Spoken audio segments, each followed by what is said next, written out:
This commercial-free hour of music was powered by Hulu. Don't miss your chance to be there at our 2026 iHeartRadio Music Festival. Streaming live on Disney Plus and Hulu. Get all of the ticket info at iHeartRadio.com/festival.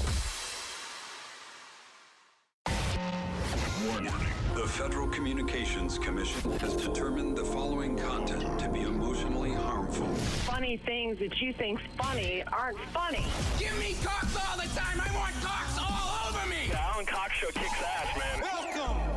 Show me what you got. You're not going to see a lot of cocks on TV. Alan Cox from the Alan Cox Show. I don't know what it's about you, but I can't even stand your voice. I think you're the biggest asshole alive. It's going to be a great show. Let's kick it. I'll say kick it, and you'll just kick it with a tasty groove, okay? 1, 2, 3, kick it. Kick it. Come on. God damn it. Could you one time kick it? What the? Alan Cox. Here we go. He'll ad-lib. He'll be fine. It's the Alan Cox Show on 100.7 WMMS.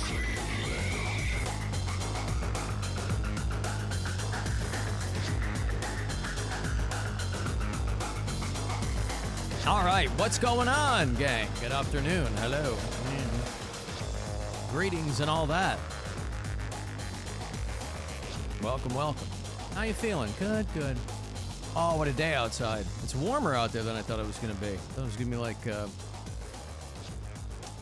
I must have been reading the forecast in Celsius, Rob, because I was like, oh my God, it's going to be 32. This is terrible. My name is Alan Cox. Thanks for being here. Welcome. Rob Anthony's right over there. What's up, man? Jess is back in Studio G. Hi. Hi. And if you want to join us, please feel free. Our phone numbers. If you want to engage with us telephonically, that's what it's called now. It's called engagement. Engage with our audience. If our audience wants to engage with any of our content, 216-578-1007 or 800-348-1007. 35192. Send me a text. A lot of people have been sending me nice messages all morning. Thank you for those. Why is that, Alan? Is there I don't a particular know. reason I maybe guess they're sending you messages? I guess maybe they were possessed of a kinder commentary this morning. Well, I'm going to go ahead and say it.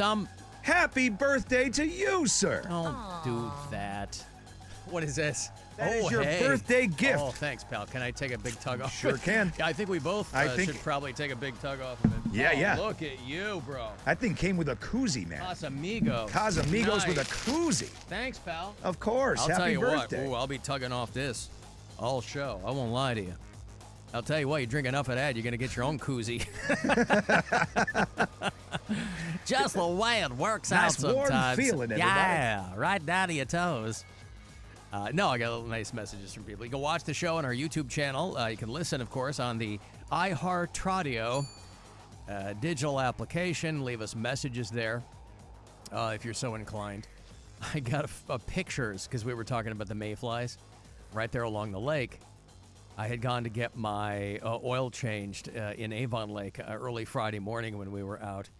And I got an email and a bunch of photos from Samantha, and her subject line says effing mayflies. She's in Lorraine, right on the lake, and she sent me a bunch of pictures of her house, and they're just positively covered. Obviously, people who live, if you live further than a few blocks from the lake, it doesn't necessarily get that bad, but the photos that she sent are just gross. She's like, I'm out there with a snow shovel, scooping up the dead ones, and just covered with them. Yeah. Now, again, this is the irony of the people who have nice spots there on the lake, is that you'll be just covered in these friggin' mayflies. And, as we were talking about this yesterday, Northeast Ohio is the most concentrated area on the entire planet for mayflies, just because of, I guess, the Lake area is what they said. And so, but lucky people, Samantha there, in Lorraine, right there, lakefront property. I guess you take the rough with the smooth. She had to sweep her own path to her house of dead mayflies. Yeah, dude, I was driving home last night, and a guy in a minivan passed me like a bat out of hell. And his car was just covered. Like, it looked like he drove through It was like Mad Max. It was just, I've never seen anything like it. You could not see the paint underneath from them. There were dead ones everywhere. Like just drove through a cloud of them or something, and they all just stuck to his car. It was insane. No bueno. No bueno. Yeah. Alan, you were talking about kids who throw up in kindergarten, first grade, elementary school, because somebody texted and they were like, did you ever know the kid who... I go, yeah, that was me. I was the kid. Yeah. I was the puker. I didn't mean to be. Sergeant T goes, what, did you puke up Caro syrup-covered pine cones? Sergeant T, you son of a bitch. I see what you're doing, and I don't care for it. It's just granola. Yeah. Oh, my God, what is this? Yeah, not only did I have to bear the indignity and the utter humiliation of being the kid in first grade there, kindergarten, I vomited on my desk. It was vomit of indeterminate origin. Every other kid, if they did that, you'd be like, oh, gross, but you'd be able to tell, right? You'd be able to identify the detritus there. Yeah. You'd be like, oh, that's a Fruit Loop, or, oh, that's a Lucky Charm. Oh, hey, Cox had Eggos this morning. there's a corner of a Pop-Tart. With me, he's not far off. Would have been, oh, is that a molasses-covered pine cone? Was that your breakfast? What did you have, shredded wheat? I sure did. And not the frosted mini wheats, by the way. Pure OG shredded wheat. Oh, my God, what is that, grape nuts? Looks like a Brillo pad. Yeah, why does your vomit look like grape nuts? Because it's grape nuts. Because it is. That's why. Sergeant T goes on to say, Alan, in the 8th grade, I sneezed and farted at the same time. I said, don't look at me, I sneezed, and I nodded at the girl sitting behind me. So over 50 years later, I'd like to apologize to Elaine Sufka. How about that? He remembers her name. Yeah. She was sitting behind him. There in the how old are you in the 8th grade? Like 14 years old? Yeah, probably. No, like 12, right? 13 12, or 14. Okay, yeah. 12, 13, 14. around there. Don't look at me, I sneezed. Also farting at the same time, right? That happened to my daughter. A snart. Yeah, that's what we call them, snarts after that. Because she holds her sneezes, so when she sneezes, like I do it. I do too. And so she was like, and she went, chew at the end of it. Like she did like, oh, Caitlin. Uh-huh. Yeah, she snarted. I love Guess My Fart. It's so lowbrow, but I love it. It's nothing I would ever do, but I live vicariously. You ever watch Guess My Fart? Yeah, with the couples. And the couples. Yeah. Honey, guess my fart. A lot of it's British people because they don't have much going on. So, it's a heat wave over there. Yeah. They're staying indoors, and they don't have AC. So, like, guess my fart. And then they'll make the noise. And obviously, the one you see the supercut of the ones that match. Yeah. But they're fun. I like the things people I come don't up think with. I could ever do that. Well, no, it's I'd not be my too thing. embarrassed, you know what I mean? Well, I think if you were with someone, clearly these are people who are with people who like see them. You know what I mean? If you're with somebody who's like that, I'm just not that way. Yeah. And I can't recall a time. I grew up in a very anally retentive environment, Rob, both literally and figuratively. And so we weren't like a farting family or anything like that. And so as a result, I'm not a farting person. It is surprising to me, given that you have 3 brothers. Well, we all grew up in the same house. No, right, and but usually like the fart would win. You know what I mean? Like somebody farts, somebody laughs. Like it just sort of happens. It involves. My household wasn't a very big farty household either, but my brothers would always, like we would roar laughing when someone would fart. So that's why I was it's surprising to me with that many males in the house that farting didn't take over. No, because my dad wasn't a farter. My mom, sure as hell, is not a farter. I don't think I've ever heard my mom fart in all of my life, living there and all this. I don't think I've ever heard her blow a fart. I mean, I heard my grandmother all the time. Well, that was the end, right? To get the Everybody walking farts. hears, yes. Yeah. You're like, Grandma, how you doing over there? You okay? Oh, she's coming into the room. You can it's getting louder. So you get a Doppler effect situation. Here comes Grandma. She's right on top of us now. You can track where she is, right? Grandma's getting closer. Grandma's getting closer. She's coming up from the basement. Oh, she's in a hurry. Yep, she's down there getting some of those tinned peaches in heavy syrup. Oh, Grandma's in a hurry. Oh, it's great though. We're fresh off Father's Day, and you and I are both dads, and from what I understand, Jess has a dad. Yeah. And it's weird, because we have these days. I got a lovely, I had both of my older kids here at Father's Day, and so I had all 3 of my kids, and it was fantastic because, my kids are living their lives now. My son lives in Chicago. My daughter's going to move to New York. And so, my daughter wrote me this card that just gutted me, and it was just this fantastic card. and sized amount of time talking about their parents, right? So it's like this lifelong ambivalence to the people who created you and raised you, and then you know you're going to screw your own kids up. Everybody does it. You just don't know how. You don't know how that will manifest itself. Sure. You just hope for the best, but it's a perpetual kind of thing. But it is weird. I mean, it's, you have these days where I think most people, you rightly celebrate your parents, but it's a very fraught relationship, But a buddy of mine texted me this morning. One of my best friends lives in L.A., and he texted me, and he goes, "Hey, just a little bit longer, and you will have outlived this guy." And he sent me a photo of Paul Lynde. We've talked about Paul Lynde before. He's Center Square back in the day on Hollywood Squares. Buried here in Ohio, by the way. He's buried a little bit outside Mansfield, I think. And he was 55 when he died, because I'm 55 today. My friend's like, "Hey, a couple more months, you'll outlive Paul Lynde." I'm like, Paul Lynde died at 55? And he did. He had like lung cancer or something like that. It's so hard to tell how old people were back then because everybody looked older.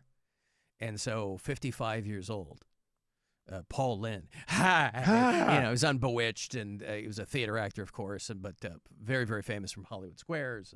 What do you attribute that to? Everybody looking younger now than they did at the same age then. Like you see, like I don't know, pick a show. How old was Ted Knight when he was doing Too Close for Comfort? The guy was probably way younger than he looked. Yeah, you see those memes all the time. One of them is like how old everybody was in the movie Cocoon. Right. And they're like, Wilford Brimley was 45 years old when he did Cocoon. You're like, what? What do you think that is? I don't know. It's so odd. Like, I'm a 47-year-old man. Yeah, Monroe. I'm a 47-year-old dude, and I don't feel like, I have a white beard, but I don't think I look 47. I don't think anybody ever feels it unless they're infirmed or they've got something going on. I don't think because you hear that all the time. My mom will say it. My mom will be 78 this November, and she's like, you look in the mirror and you don't know who this person is because you still feel. Now, my mom takes real good care of herself, too, so you'd look at her and wouldn't know she was her age. But sure. Still, it's like, I think everybody probably feels younger than they are. But I don't know. Yeah, I don't know. The way that people dressed, everything is just so much different now. Like, I wear a sweatshirt every day and a hat. Like, nobody would ever leave the house wearing that stuff. We're not wearing suits to the baseball game anymore, So right. that's probably a way to make a lot of people look older. But all right, I got a break here. I got more money for you. Get a couple of keywords from me this afternoon. We're giving away $250K this summer for the America 250. Your cut of that is $2,500. That next keyword to grab it is on the way at 2:30. This is the Alan Cox Show. Everywhere on our free iHeartRadio app or whatever smart device you have. Just tell it to play the Alan Cox Show on iHeartRadio. Our iHeartRadio Music Festival Presented by Capital One is coming back to Las Vegas. September 18th and 19th at T-Mobile Arena. Streaming live on Disney Plus and Hulu. And you can be there. For a weekend full of superstar performances. BTS. Benz and Boone. Cardi B. Goo Goo Dolls. Kenny Chesney. Lainey Wilson. Major Lazer. Muse.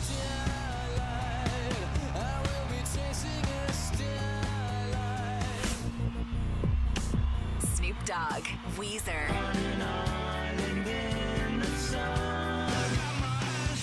Zara Larson. And more. Are you ready? Once-in-a-lifetime moments you'll have to see to believe. So good. Only limited single-night tickets remain. Get yours while you still can now at AXS.com. And we'll see you at our 2026 iHeartRadio Music Festival. Presented by Capital One.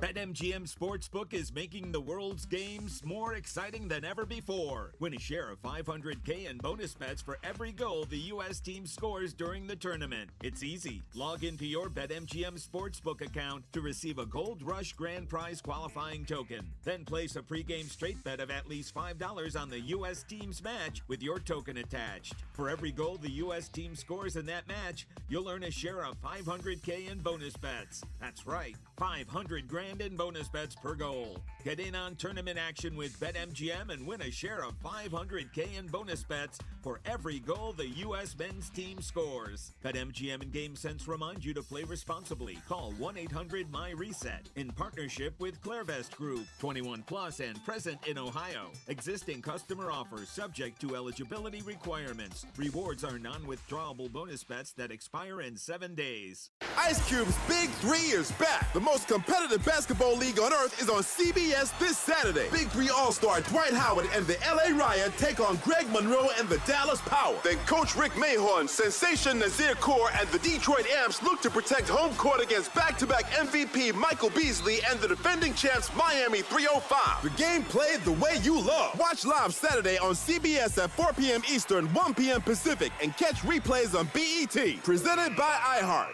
CLE Clothing Company, the land's one-stop shop for all things Cleveland. Cleveland tees, hoodies, accessories, and the WMMS Buzzard gear at all 4 locations around town and online.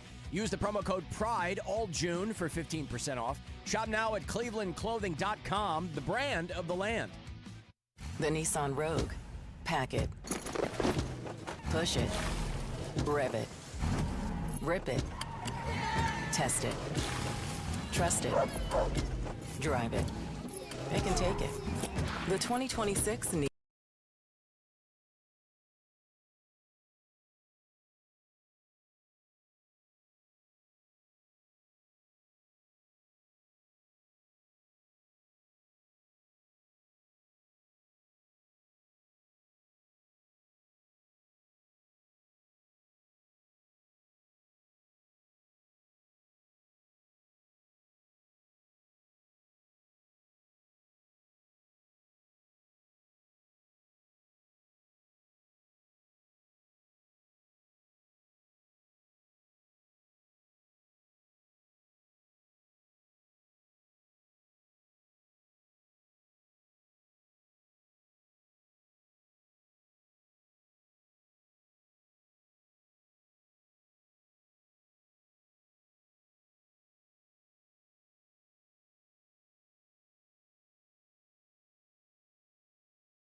Cleveland. Enjoy wing specials, win prizes during the game, play tabletop soccer, and enter to win a Brewdog patio cooler. There's a cold beer for that. Reserve your spot now at usa.brewdog.com. Brewdog Cleveland. This is that new kind of low-key FM radio sound, kind of subdued, relaxed radio. Goes something like this. The Alan Cox Show. On 100.7 WMMS.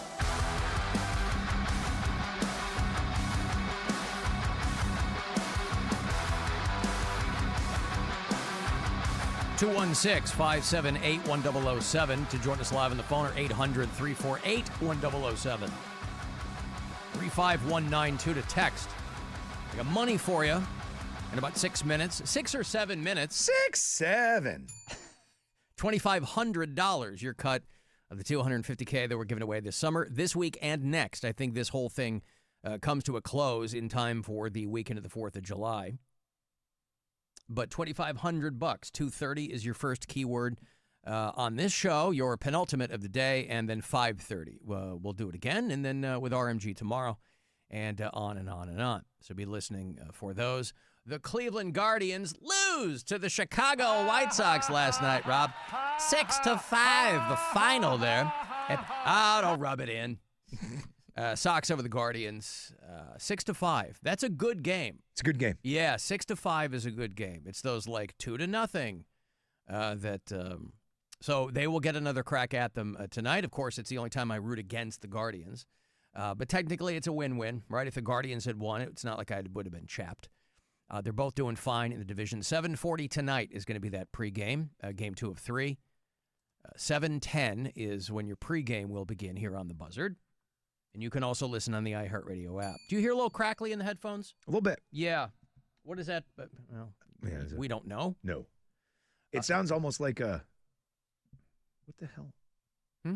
Like a bad wire or something, right? Like well, it has that's like what I mean. That's a sound like signal noise or something, yeah. Let me turn this up here a little bit and see if... Is that Brock from Cumberland, Maryland? Check. Maybe it's just Brock from Cumberland. Oh, that explains it. It sure does. Oh, it is a loose wire, isn't it? Oh, that kid is pulling out our loose wires. Hey, Greg. Yes. What's going on? Not much. I hear you were talking about puking in kindergarten, and some guy was talking about the pine cones. Yeah.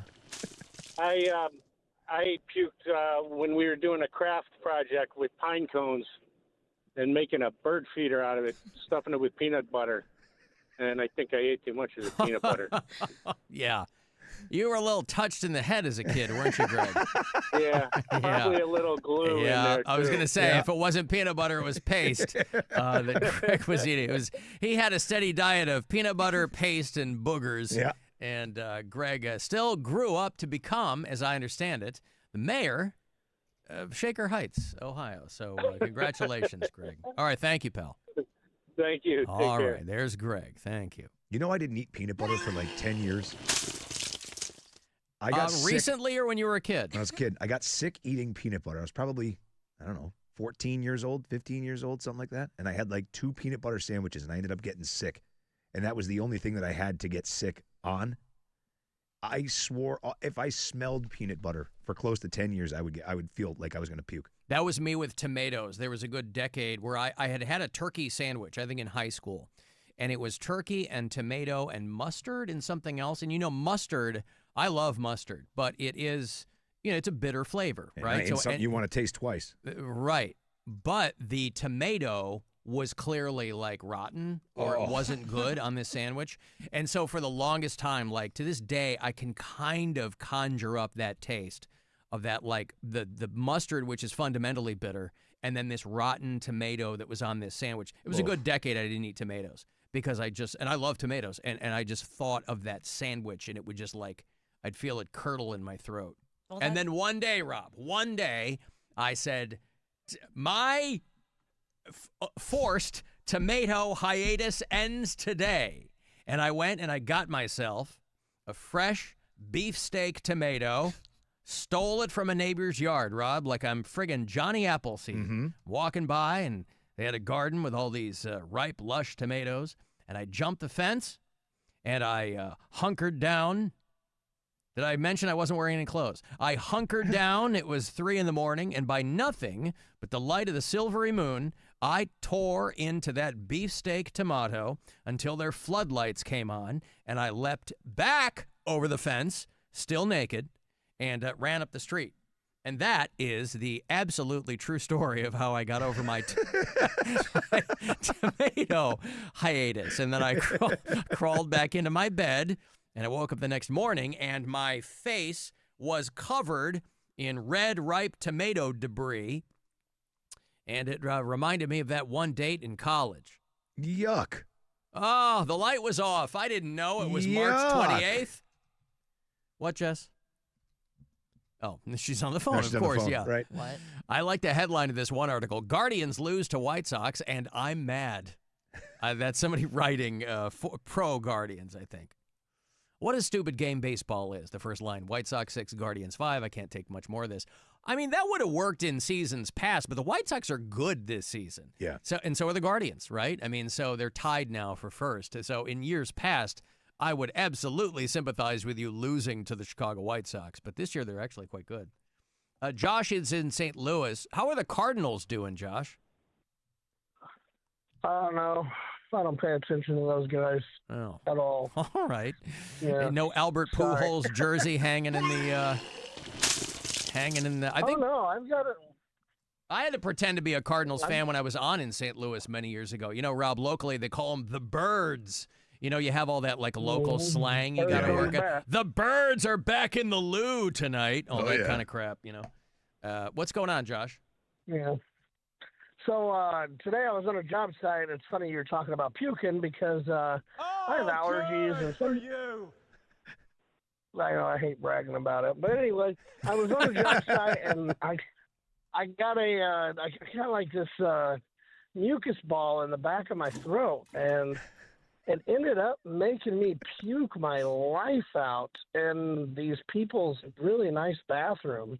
And I got done puking my life out, and then I decided to go pee. Well, my eyes were all blurry from throwing up, and I dropped my T-shirt, and I peed all over my T-shirt in their bathroom.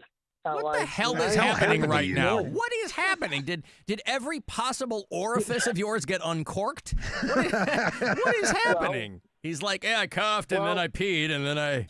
And I took my T-shirt off because I puked on that, and then I peed on it. We pulled a Costanza doing a number 2 there in the bathroom. I should have taken the shirt off. Mm-hmm. From now on, when I throw up in a customer's house, I take off all my clothes. There you go. Good for him. Yeah.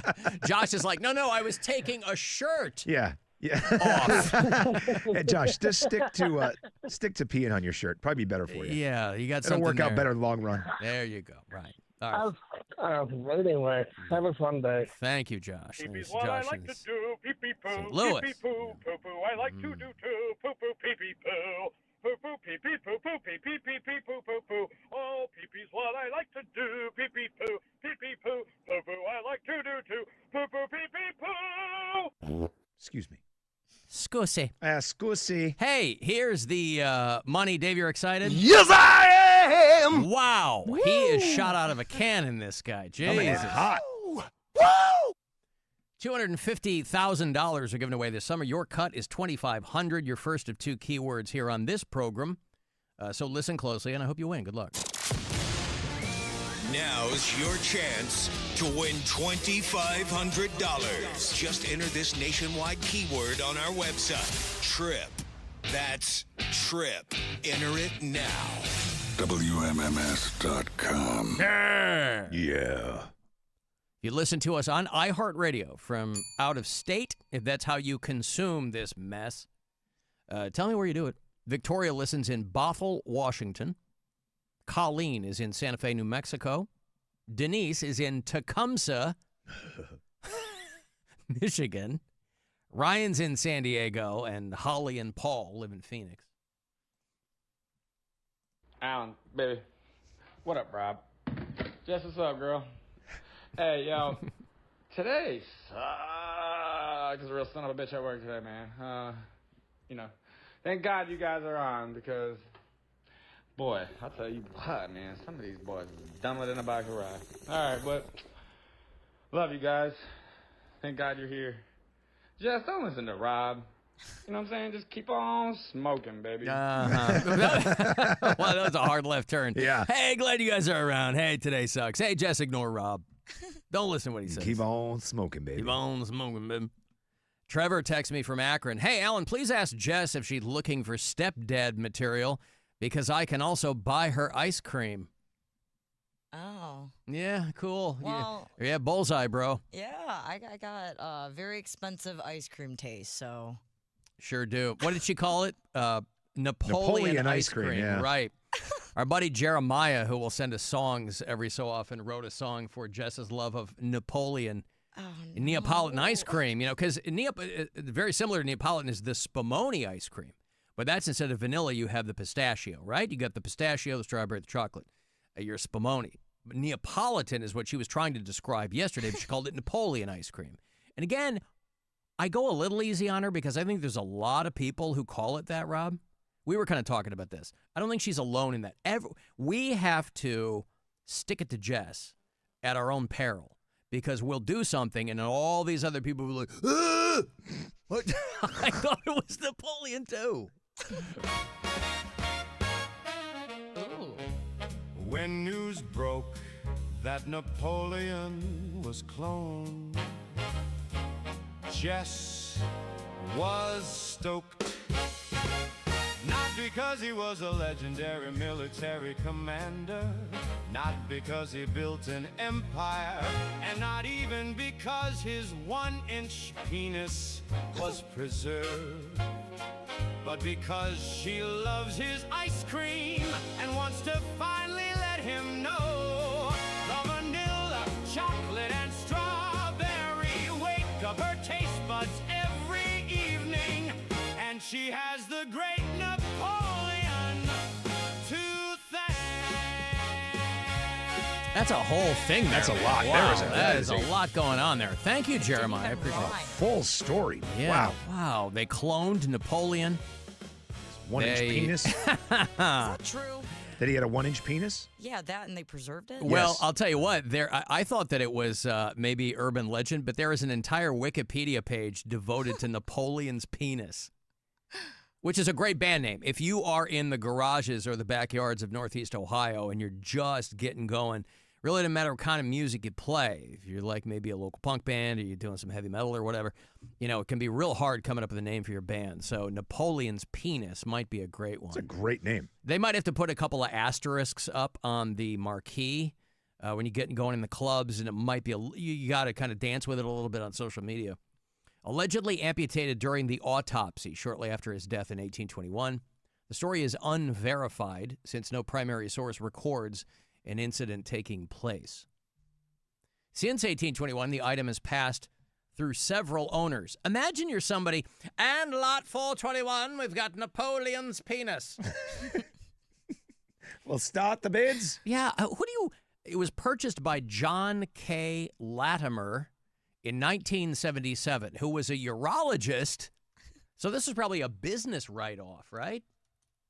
His accountant's like, what is this $45,000 for penile? Oh, that's Napoleon's penis. Yep. Oh, well, he was quite short. Was it proportionate? It was very, very small, and so was he. I assume you bought it for study purposes. No. Yes, that's right. Study purposes. Actually, I just wanted to own a penis. I'm not using it as gum or anything. Famous penis. I'm highly fanciful, as you know.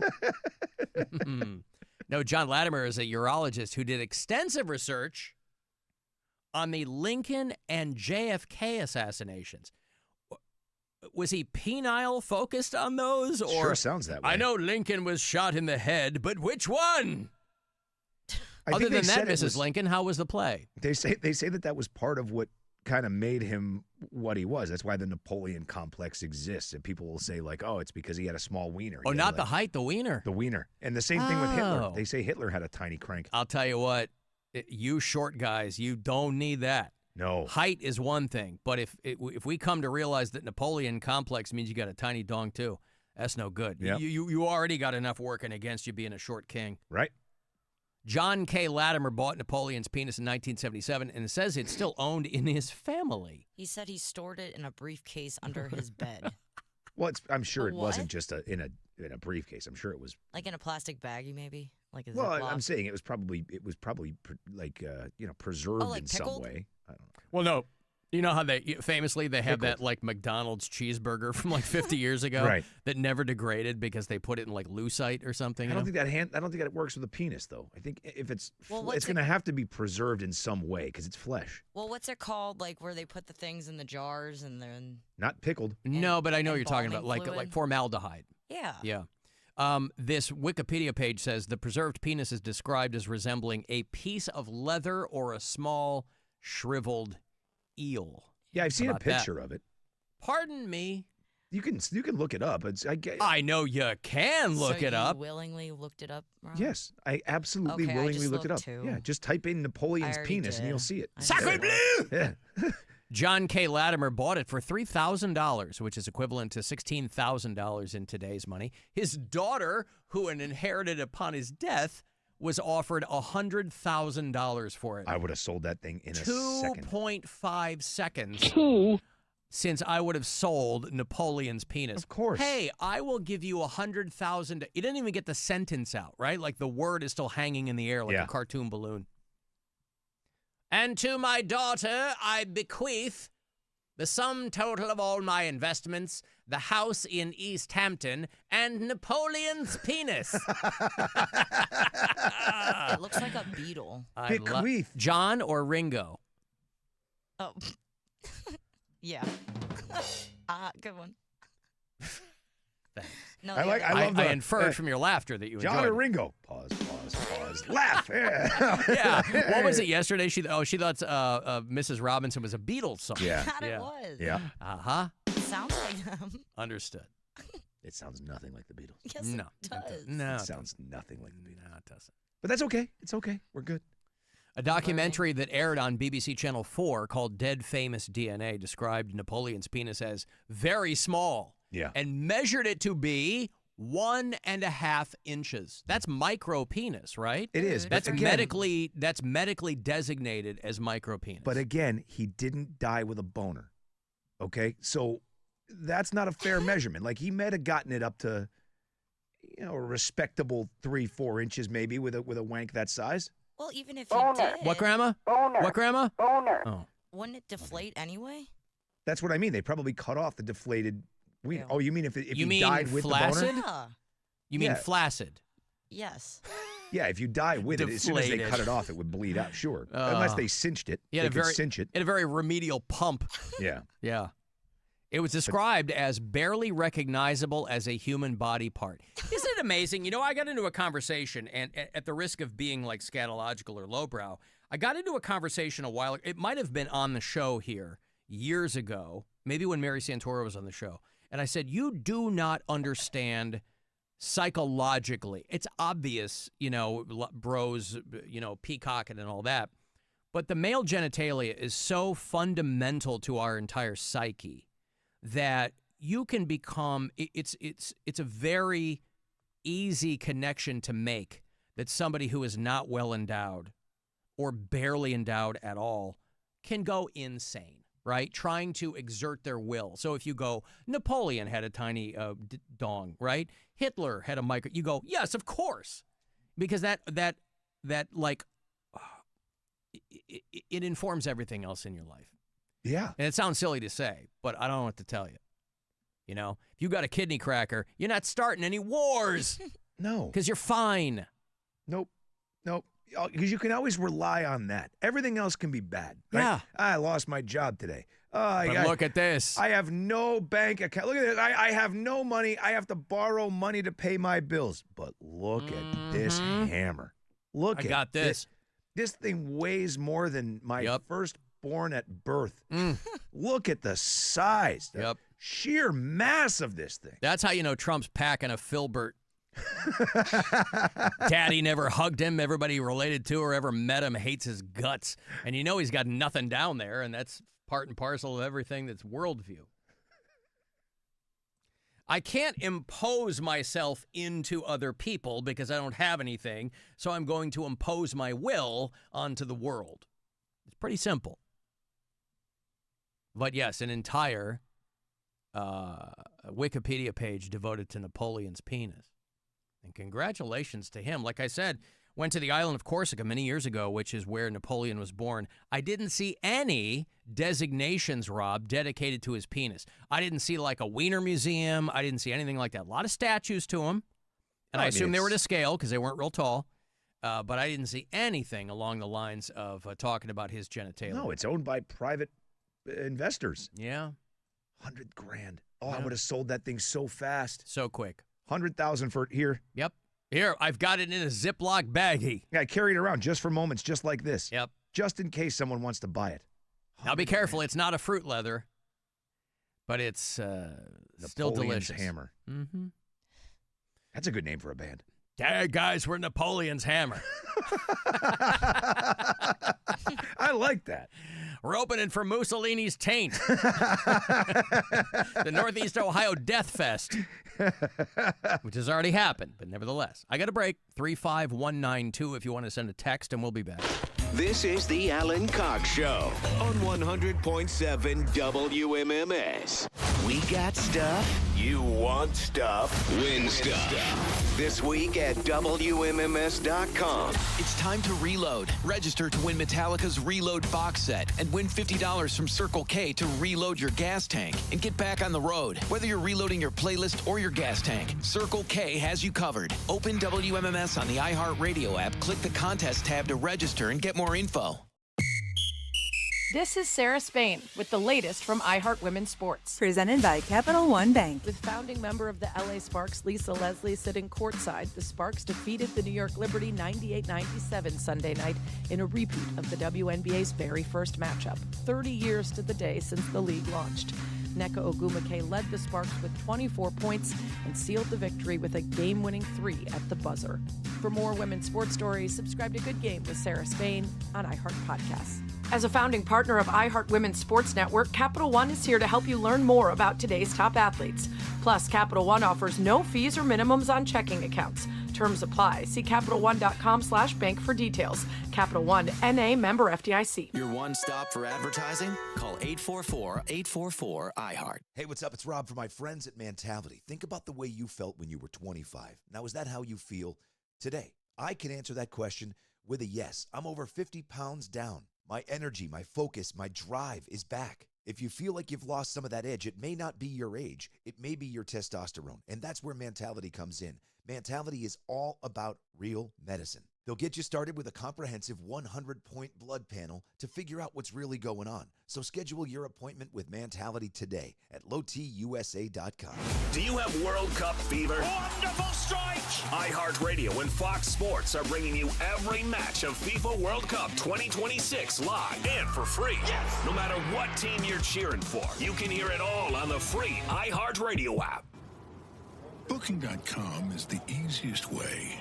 From a day surrounded by noise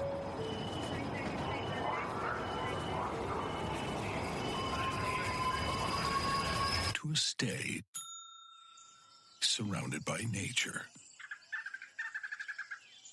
That's nice. Go on, book it. It's easy. Booking.com. Booking.yeah. Summer is brewing at Cedar Point. Conquer Top Thrill 2 and Siren's Curse by day. Then savor the night at the all-new Barrels and Bites. Enjoy beer, bourbon, and wine tastings, plus live entertainment, games, and more. Barrels and Bites. Open now through June 28th. Only at Cedar Point. Get park admission for as low as $52. Visit cedarpoint.com for more info. Online only, plus taxes and fees. Additional restrictions may apply. Hi, I'm Tom Detlich with Grandview Homes. We know that selling a home can feel like a daunting journey, but we're here to help every step of the way. Consider us more than a home buyer. We are your guide. Let us handle all the hard parts so you can focus on life's next steps. Our dedicated team makes it simple. No repairs, no clean out required. Just take what you want and leave the rest to us. Avoid dealing with pushy real estate agents the stress of showing your home, and the inconvenience of moving items you no longer want. When you're ready, we'll close on the day you choose with 100% guarantee that we'll see it through. So, if you're feeling overwhelmed with selling a home, we can help take the stress out of the process. Whether you have a family home, condo, or rental property in Northeast Ohio, we're here to help you sell confidently and on your timeline. Grandview Homes, the fastest and easiest way to sell your home. Get your no-obligation offer at grandviewhomes.com today. Ice Cube's Big 3 is back. The most competitive basketball league on earth is on CBS this Saturday. Big 3 All-Star Dwight Howard and the LA Riot take on Greg Monroe and the Dallas Power. Then Coach Rick Mahorn, Sensation Nazir Kaur, and the Detroit Amps look to protect home court against back-to-back MVP Michael Beasley and the defending champs Miami 305. The game played the way you love. Watch live Saturday on CBS at 4 p.m. Eastern, 1 p.m. Pacific, and catch replays on BET. Presented by iHeart. Trouble sleeping lately? Upgrade to the great sleep you deserve at Mattress Firm's July 4th sale. Choose from a curated selection of top brands and let their sleep experts help you narrow it down. They make sleep easy. At Liberty Mutual, we love helping people with things like customizing car insurance, just like how we customize a song for you. Catered country tune. Liberty Mutual, saving you bucks by protecting your truck. 'Cause Birdie told me to only pay for what I need. Thank you, Limu. I'll always trust in Limu with Liberty, Liberty, Liberty, Liberty. CLE Clothing Company, the land's one-stop shop for all things Cleveland. Cleveland tees, hoodies, accessories, and the WMMS Buzzard gear at all 4 locations around town and online. Use the promo code PRIDE all June for 15% off. Shop now at clevelandclothing.com, the brand of the land. Uber and Lyft drivers. Driverless cars are coming. Will drivers be replaced, or will drivers own what comes next? Fair Co-op helps drivers earn up to 90% and gives out 25% of net profits from each ride for referrals. For life. Be a leader, the first in your city. Help build the movement. The drivers who lead now can help shape the next generation of rideshare. Fair Co-op, official partner of iHeartRadio. Download the app now at fair.coop/iHeart. That's FARE.coop/iHeart. This June at Volkswagen of Streetsboro, the deals are heating up. Right now, you can drive off in a brand new 2026 Volkswagen, get bonus cash, and receive exclusive offers that will blow you away. Looking for reliability, safety, and style? Volkswagen of Streetsboro delivers it all. And we're making it easier than ever to upgrade your ride before your next summer road trip. Plus, we want your trade. Right now, get up to $5K over Kelley Blue Book, even if you don't buy from us. Now is the time to buy at Volkswagen of Streetsboro. Head into summer in style with your new 2026 Volkswagen, get bonus cash, and receive exclusive offers that will set you apart.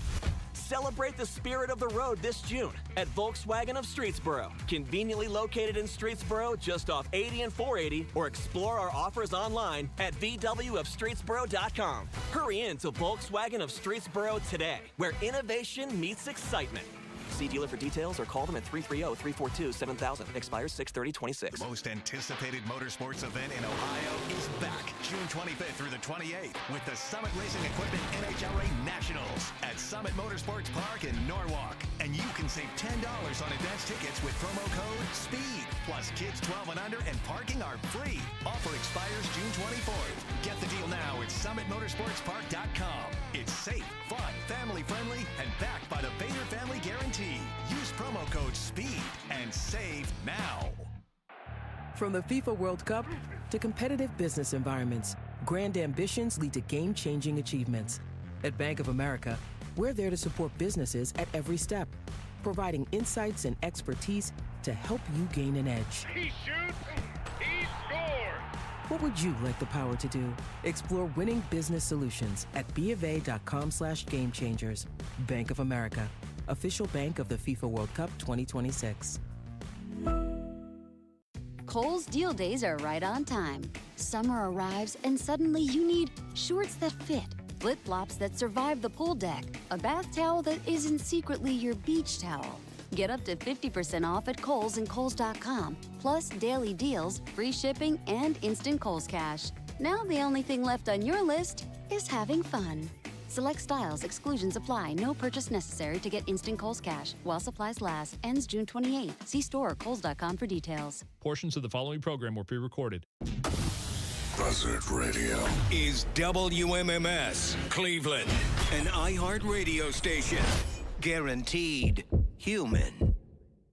Call the Alan Cox Show. I think it's just going to get weirder and weirder and weirder, and finally it's going to be so weird that people are going to have to talk about how weird it is. Eventually people are going to say, what the hell is going on? 216-578-1007 or 1-800-348-1007.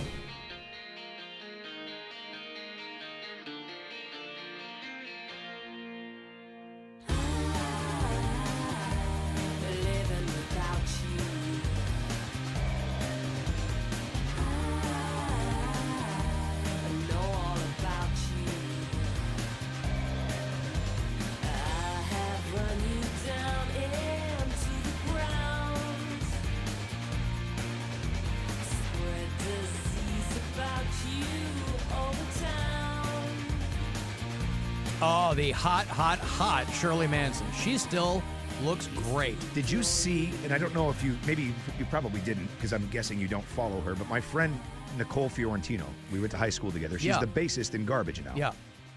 Oh, I was thinking I was just talking about this the other night to somebody, and I thought she was in the Pumpkins. She She's was. In she was. Okay. Yeah, so she played with the Pumpkins for 3 or 4 years. She's the bassist on Oceana, that album. But she's touring with the Pumpkins now. She's been with them for a year or so. I missed the show when they came through Cleveland. I was out of town, and she was here. It was a drag. I couldn't get to see her. But we graduated high school together. Yeah. And she played with Veruca Salt. She's played with a bunch of great bands, but she's with Garbage now. And they have a Nicole cam. So she shared it the other day, and there's this amazing video of her harmonizing with Shirley to this song. Oh, that's awesome. Oh, it's so cool. I was kind of hoping that's why you were playing it, because the video is so awesome. Who did they have? Was Steve Marker the bass player? Who's not in Garbage? I don't know. I'm guessing that was the original the bassist, right?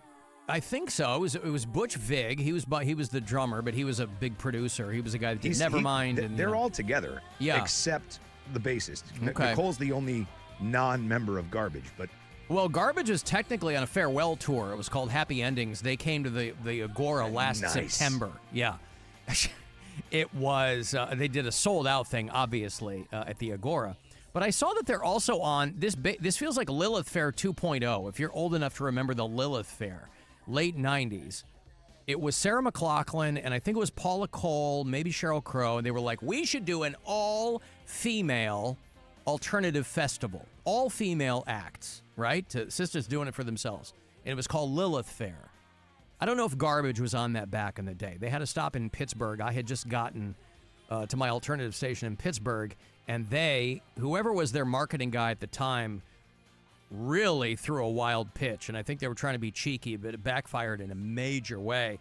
The station's promotional item was nail files. And that did not go over well, because if you read that Lilith Fair crowd, they weren't exactly worried about their nails. But at the time, it was, everybody's like, ha, this will never work. And it was huge. I don't know why people didn't think it would work. Olivia Rodrigo, if you know who she is, largely a pop artist, but she's also kind of carved out a little thing for herself, kind of using her voice to amplify voices of female artists. And they've announced something. I love the name. The Daisy Chain Festival. Yeah. And it's all female artists. It's the Breeders. Yeah. It's Kim Deal and the Breeders. And it's Chapel Roan. And it's D. Spitz. This band out of Austin, we've played them on the Metal Show on 2 Hours to Midnight. I think they're a trio. They're called D. Spitz. These girls out of Austin. They are unbelievable. They're just they're heavier than garage rock, but I think that's probably where their loyalties lie. They're just fantastic. And so a lot of great bands. I mean, in the late 90s, it was probably much more kind of off the grid and revolutionary to say we're going to have an all-female thing. Now there are so many great, there always have been, obviously, great female artists. I just feel like people's minds might have opened a little bit more. They had to kind of push a rock uphill back in the day of the Lilith Fair. That's why she's paying homage to the Lilith Fair walked so Daisy Chain could run. Karen O from the Yeah Yeah Yeahs. Yep. Sarah McLachlan. These are the special guests. Stevie Nicks. Bikini Kill, who are coming here, by the way. Kathleen Hanna and Bikini Kill are coming back to Cleveland, I think this fall. If you're of a certain age and you're kind of into your grunge and punk and all that, you remember Bikini Kill, Kathleen Hanna. I think she's married to one of the Beastie Boys. They're doing September 17th at the Agora. You said the Breeders are on that tour, Breeders are on, Mitski and Garbage. They're Dayton, Ohio. Yeah, they are. And Kim Deal is, yeah. One of the members was Newport. Okay. She was, they connected and was a part of that whole thing. Yeah. Fantastic band. Well, and Kim Deal has not been part of the Pixies for a long time. She left a long time ago, but the Pixies are still out there. My son just saw them in Chicago. He's like, oh my God, the Pixies are awesome. I go, they are. The Pixies and Spoon were on Tanya tour. Donnelly, that's who it was. She was the one that was from Newport. Okay, well, she was in, you're thinking of Belly. No, I think she was She's in the Breeders? I think so. At They one were point, in, yeah. There was a band called Throwing Muses, and then that turned into Belly, I thought. Maybe they split, and there was Belly and the Breeders, but you might be right. I could be That's wrong going as way well, back. man. But I thought that she was a part of that at one point. You're probably right. I think in the beginning, but maybe not. I don't know. But I know there's a Rhode Island connection to that band. Now, this isn't a touring thing. To their credit, Lilith Fair was a tour. This is going to be a one-day thing in Irvine, California. I mean, baby steps, I guess. They're playing Great Park in Irvine. If you want to check your flights now, August 29th. The bill is entirely women and female-fronted bands. And that's pretty rad, I think. Proceeds will support a variety of nonprofit organizations. The tickets are on sale tomorrow, 10 a.m. Pacific. So it'll be 1 p.m. our time tomorrow. But yeah, Garbage, who maybe they were, I don't know if their tour is done. That felt like a band that, when Garbage is like, we're doing a farewell tour. That felt to me like a band that was going to be back in a few years. Yeah. Because I think, Shirley Manson had kind of had it. Well, you can see that, for sure. But I you can't get over how good she still sounds. She's dynamite. Like, she is just fantastic. She looks great. She sounds great. Like, it's wild to me how some people just don't age. Back to our earlier conversation, right? Like, or they just age so much differently. Like, she's obviously older, but, like, you took such good care of your voice and everything else that you still sound so incredible. The one time I met her, I did one semester of college radio, and I met Shirley Manson. She was in a band called Angel Fish. This was pre-Garbage. And I think she Welsh or she's Irish or something. And she was fronting a band called Angel Fish. And that was the one time that I met Shirley Manson. And she was lovely. Is it bad that Stupid Girl is my favorite? No, they're all great. Garbage song. I just pulled Special because that's one of my favorites. I love it. It's great. Stupid Girl's great, though, too. I played that on one of the 90s weekends we did just a couple of weeks ago, and I was like, my God, you forget how good that song is. Like, everything they did, I love that band. Yeah, really good stuff. Only Happy When It Rains. I think I'm Paranoid. Good stuff. Luke and Chardon. Alan, I feel like our generations, Gen X and Millennials, are the first generations to proactively lead healthier lifestyles, and it shows. Do you think that's what it is? I mean, that can't be any small part of it. He's like, my grandfathers grew up in the Depression and then fought in World War II and then worked in factory or farming or construction until retirement, and that life will age you. And that makes sense to me. When they're like, this guy was 35. You're like, oh, my God. I know dudes that are, like, ridiculous into construction and, like, landscapers. They don't look anything like old. Like they're still working just as hard. I think maybe his point is now you have access to things that can keep you healthier. Yeah, I guess medications and stuff. Or whatever, yeah. Do you think people care more about being younger, though? That might be a part of it, right? Like, I mean, that certainly seems to be the case. You're taking different like my grandfather, there is a 0.0% chance my grandfather used anything but the same bar of soap he washed his ass with on his face. Yeah. Right? Like 0.0. So that's probably part of it. I think the fact that you're using different products to, like, I know you have a huge regimen. I'm sorry to bring it up. But I've actually, because of this show, I've started using different. I have a face wash that I use now. Wow, I put a lotion. Washing your face? You started washing. He's always been washing his face. He was just using his ass bar of soap. It's not the day, now Jess. Now he's got This is a Jess-level event. Wow, you started washing your face? He's been, not to speak for you. She is so lucky I like her. Yep. Oh my God! If Because I of didn't the like you. Jess, do you see what the do you see what the show can do? I know you're in the mix now, right? And you're just kind of getting your sea legs here. But, you know, we hear from the audience all the time. I got some very nice messages from people this morning wishing me a happy birthday. But more than that, they were like, the show's really gotten me through some tough times, and I really appreciate things that we don't understand that we're doing. We're happy to do it, of course, and we like to hear that kind of stuff. We don't ever really think about it that on a granular level. But even within the show, Jess, there are things that we learn about ourselves, things we learn about each other, and it's because of being on this program. Yep. Rob started washing his face. That's right. And see, the part that chapped my ass the most is that it was a good joke. Like her lobbing in saying, oh, you finally started washing your face because it's just a good line. I can't be mad at that. I know. She's fantastic. Oh, I Jess, know. you fantastic thing, you. You magnificent son of a bitch. Yeah. She's on In the morning, if my face is a little puffy, I'll put on an ice pack while doing my stomach crunches. After I remove the ice pack, I use a deep pore cleanser lotion. In the shower, I use a water-activated gel cleanser. Then a honey almond body scrub.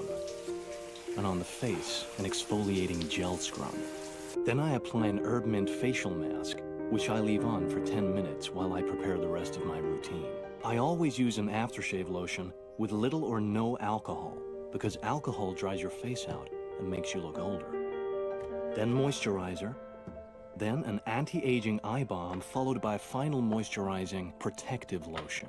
Gotta have that protective lotion, That's Rob. right. See, I You're haven't over gotten here there yet. washing your ass and your face in the same bar of soap. I'm doing all that. I got my protective lotion. I got my almond bar scrub. You got me to change away, man. I'm not Yeah. using that same bar of Dove on the face anymore. I'll do you one better. People go, you know, guys like you, they're like, oh, I upgraded, and now I don't wash my ass and my face with the same bar of soap. I have face wash. I'll do you one better. I have face wash, and I have ass wash, Rob. I have a specific ass wash. Well, there's one called, my mother It's for my actually- cheeks, and it's for my hole. What's it called? I think it's called hole in cheeks. Hole in cheeks? Cheeks and hole? Ass wash. Yeah. Ass wash? Yep. It's called Jack Black Balls. Ass Wash. My mother bought me, you know, you get your stockings every year. My mom Mm-hmm. bought me Happy Nuts. This year, inside of my stocking, it's a body and nut wash. It's called Happy Nuts. Yeah. Your mom My got mother, you that? My mother put it in my stocking this year. She usually puts like a gag gift in for us. Like there's always something we'll get. You know, like she bought me a fart book or something. Yeah. But yeah, this year it was Happy Nuts Nut and Body Wash. she bought. Wow. It was. I Very, know very nuts funny. are often a gag gift, Rob. So it's. Hi-oh! I understand what you're saying. Alan Cox Show on your social medias, ladies. You stink! Thank you. Yeah. Well. Hey, look, Mark, hello. Yo, what's up, Alan? What up? Not a whole lot. Hey, I just wanted to, throw a point out there about what you're talking about with people and aging and that kind of stuff. I feel like, there's medications and there's, avenues to, get yourself in better shape and stuff. But I think mentally and emotionally, we're more immature as ever as a nation, because people, aren't masculine anymore. It's too easy to, everyone's taking the easy route rather than actually putting the hard work in behind the scenes to achieve, that masculinity or that femininity. I don't follow.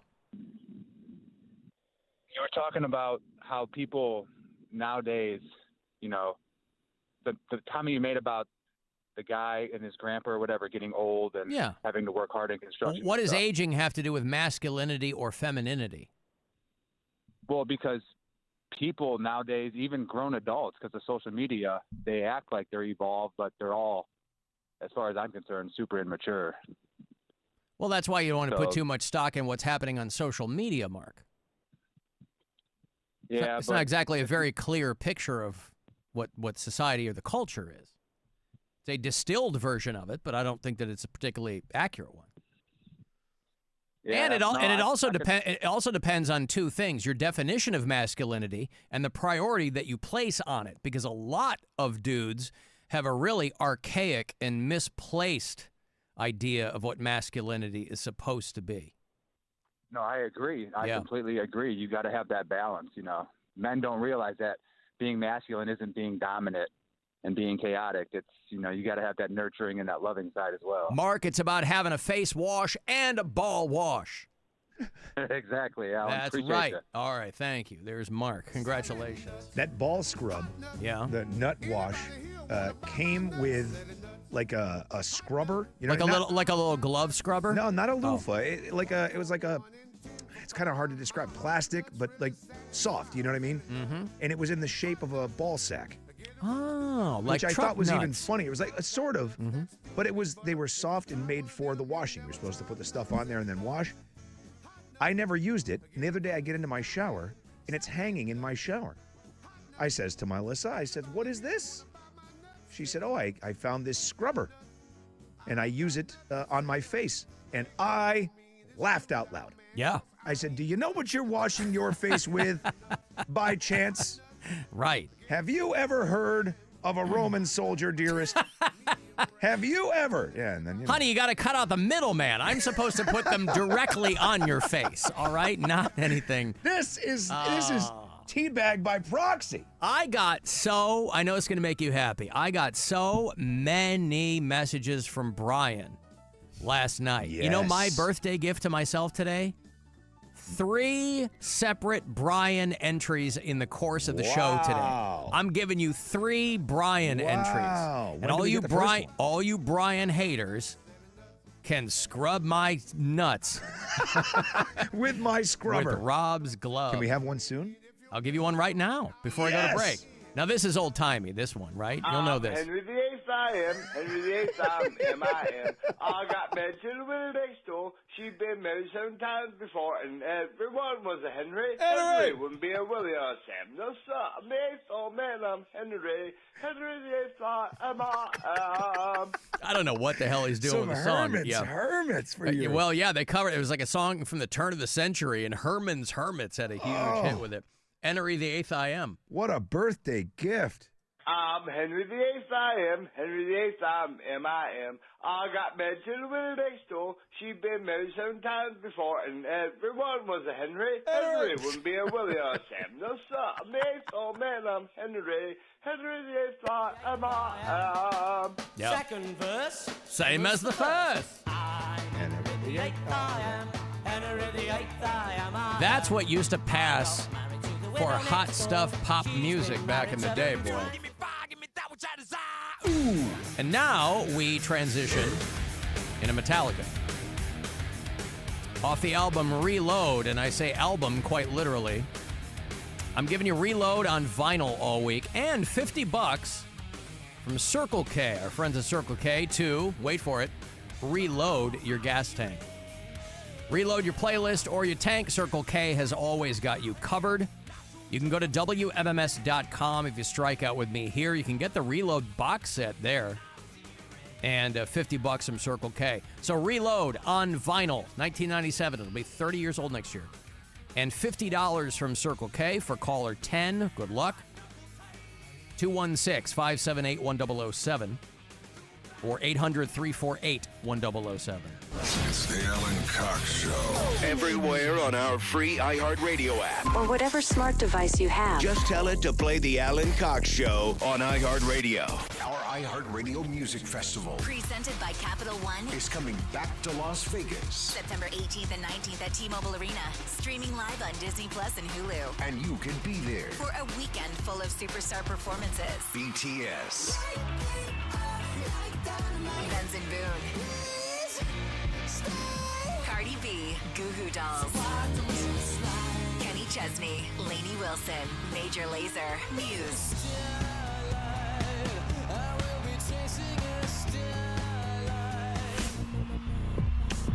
Snoop Dogg. Weezer.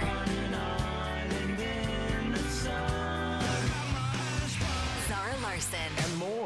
Are you ready? Once in a lifetime moments you'll have to see to believe. So good. Only limited single night tickets remain. Get yours while you still can now at AXS.com. And we'll see you at our 2026 iHeartRadio Music Festival. presented by Capital One. From the Universal Windows Direct Weather Center, WMMS Weather. Clear sky tonight, down to 54. Sunny tomorrow with a high Wednesday of 79. Then Thursday, showers and thunderstorms likely. Thursday's high around 80. This report is sponsored by Hondros College of Nursing. At Hondros College of Nursing, we like to say we have the better way to become a nurse. But what do we mean by better? Better is flexible, with 4 starts per year and programs designed with adult learners in mind. Start a better career today at start.hondros.edu. Your one stop for advertising? Call 844-844-IHEART. The world's game at BetMGM is here. Bet on the soccer showdowns with 2 up early payout, so that if you're up by 2, BetMGM will pay you. That's right. Place a pregame straight match result bet on any tournament game. If at any point your team is up by 2 goals, you'll instantly win your bet. Then enjoy BetMGM same-game parlays, daily promotions, player props, and so much more for the world's game. That's right. It's all on BetMGM. Don't miss your shot at an early win with 2 up early payout to get paid out if at any point your team is up by 2 goals, regardless of the final outcome of the match. Bet on soccer showdowns because the world's game is at BetMGM. Make it a tournament to remember with the 2 up early payout at BetMGM. BetMGM and GameSense remind you to play responsibly. Call 1-800-MY-RESET in partnership with ClearVest Group, 21 and over and present in Ohio. New and existing customer offer subject to eligibility requirements. Additional terms and restrictions may apply. Hello, this is Mary at the Department of Rejected Dreams. If you had a dream rejected, IKEA can make it possible. Hey, I dreamed I'd be ready for college way ahead of time. And now you're way behind? Yes, and I have no idea how I'll get it all done on time and in my budget. Well, luckily, IKEA has everything you need to make it your space on your budget. And with everything ready to take away from our stores with Click and Collect, it's easier than ever. That's convenient. Exactly. Get IKEA whenever, wherever, however at IKEA.us. IKEA, dream the possibilities. Life's full of tough decisions. Mr. Hero thinks that your next meal shouldn't be one of them. Deciding between a Roman burger or a hot buttered cheesesteak? Easy. Get both. Download the Mr. Hero app and get 2 sandwiches for the price of 1 with our regular BOGO offer. Plus, monthly deals. Earn rewards points for free food and easy online ordering. So really, the only question left is, what time are you getting, Mr. Hero? I crave the hero. Hey, it's Alan with Rich Claiborne of the Claiborne Auto Stores. Rich, the Jeep brand continues to impress. That's right, Alan. And this month, during the Make This the Summer sales event, save big on every new Jeep. So give me an example. 2026 Jeep Wrangler Sport, $5,000 off MSRP, and choose 0% APR or lease for only $499 a month. 36 months, only $499 due at signing. Experience the difference at Claiborne. At Grandview Homes, we know that selling a home can feel like a daunting journey, but our dedicated team makes it simple. We'll buy your home with no repairs or clean out. Just take what you want and leave the rest to us. Get your no-obligation offer at grandviewhomes.com today. Need a part? We've got it. Got customers waiting? No problem. We do delivery on demand. From everyday essentials to hard-to-find parts. With 250,000 unique SKUs, we've got what you need when you need it. And because every minute counts in this business, our team moves fast so you can keep your bays full and your customers happy. We pride ourselves on quality, value, and superior service to hundreds of happy clients in Cleveland. Become a customer today and get 10% off your first order. Visit UASOH.com. The most anticipated motorsports event in Ohio is back June 25th through the 28th with the Summit Racing Equipment NHRA Nationals at Summit Motorsports Park in Norwalk. And you can save $10 on advance tickets with promo code SPEED. Plus, kids 12 and under and parking are free. Offer expires June 24th. Get the deal now at SummitMotorsportsPark.com. It's safe, fun, family-friendly, and backed by the Bader Family Guarantee. Use promo code SPEED and save now. Trouble sleeping lately? Upgrade to the great sleep you deserve at Mattress Firm's July 4th sale. Choose from a curated selection of top brands and let their sleep experts help you narrow it down. They make sleep easy. Celebrate 4th of July savings happening now at the Home Depot with select appliances starting at $398. Plus, get free delivery on appliance purchases of $398 or more, no membership required. Get a Whirlpool fridge with easy reach zone to keep tall items organized and accessible. And upgrade to a washer dryer tower with UV clean technology to reduce bacteria in the wash without fading fabrics. Shop top brand appliances now at the Home Depot. Offer valid June 17th to July 8th. U.S. only. See store online for details. Finding great candidates to hire can be like, well, trying to find a needle in a haystack, but not with ZipRecruiter. Its powerful technology actively finds and invites qualified candidates to apply to your job. So while other companies might deliver a lot of hay, ZipRecruiter finds you the needle in the haystack. See why 4 out of 5 employers who post a job on ZipRecruiter get a quality candidate within the first day. Try ZipRecruiter for free at ZipRecruiter.com/radio. That's ZipRecruiter.com/radio. ZipRecruiter. This July 4th, celebrate with America 250 at America's Block Party, hosted by Queen Latifah. It's a can't-miss 4th of July concert happening at the Los Angeles Memorial Coliseum, featuring music performances from major artists, including Chris Stapleton and the Smashing Pumpkins, patriotic tributes, and the kickoff to Giving Forth, helping to make July 4th the largest day of giving in American history. Get your America's Block Party tickets at america250.org/LA. If you love to travel, Capital One has a rewards credit card that's perfect for you. With the Capital One Venture X card, you earn unlimited double miles on everything you buy. Plus, you get premium benefits at a collection of luxury hotels when you book on Capital One Travel. And with Venture X, you get access to over 1,000 airport lounges worldwide. Open up a world of travel possibilities with the Capital One Venture X card. What's in your wallet? Terms apply. Lounge access is subject to change. See CapitalOne.com for details. Wondering whether to have your home's air ducts cleaned? Worried about mold, dust, and other contaminants? Call Coit for a free, no-obligation in-home estimate. Our certified professionals can help assure your family's indoor air quality, Keep HVAC systems running smoothly, prevent dryer overheating, and keep it simple. Right now, save 30% with Coit plus loyalty rewards on future cleaning. All absolutely risk-free. And remember, it's not clean until it's Coit clean.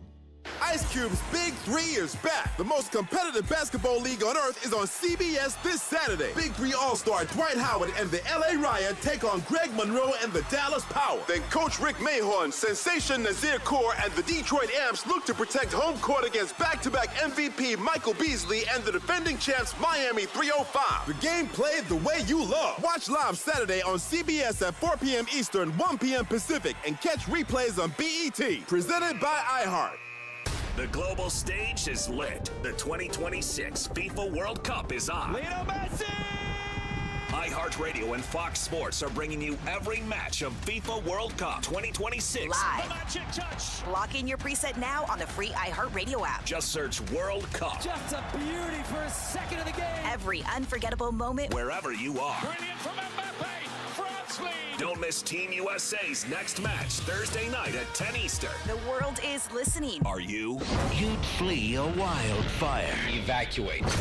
You'd prepare for a hurricane. But there's no escaping this disaster. It's one of the worst disasters that I've seen in my career. It's the Alan Cox Show. On 100.7 WMMS.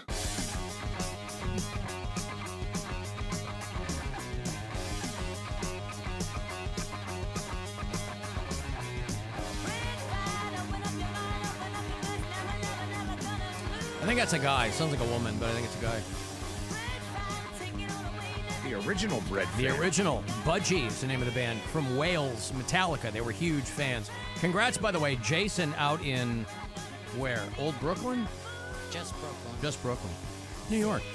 Hey, got that Metallica Reload on vinyl and $50 to Circle K. I will have that for you all week. Metallica, though, they were big fans of this band called Budgie, and so they covered them occasionally. Did Bread Fan.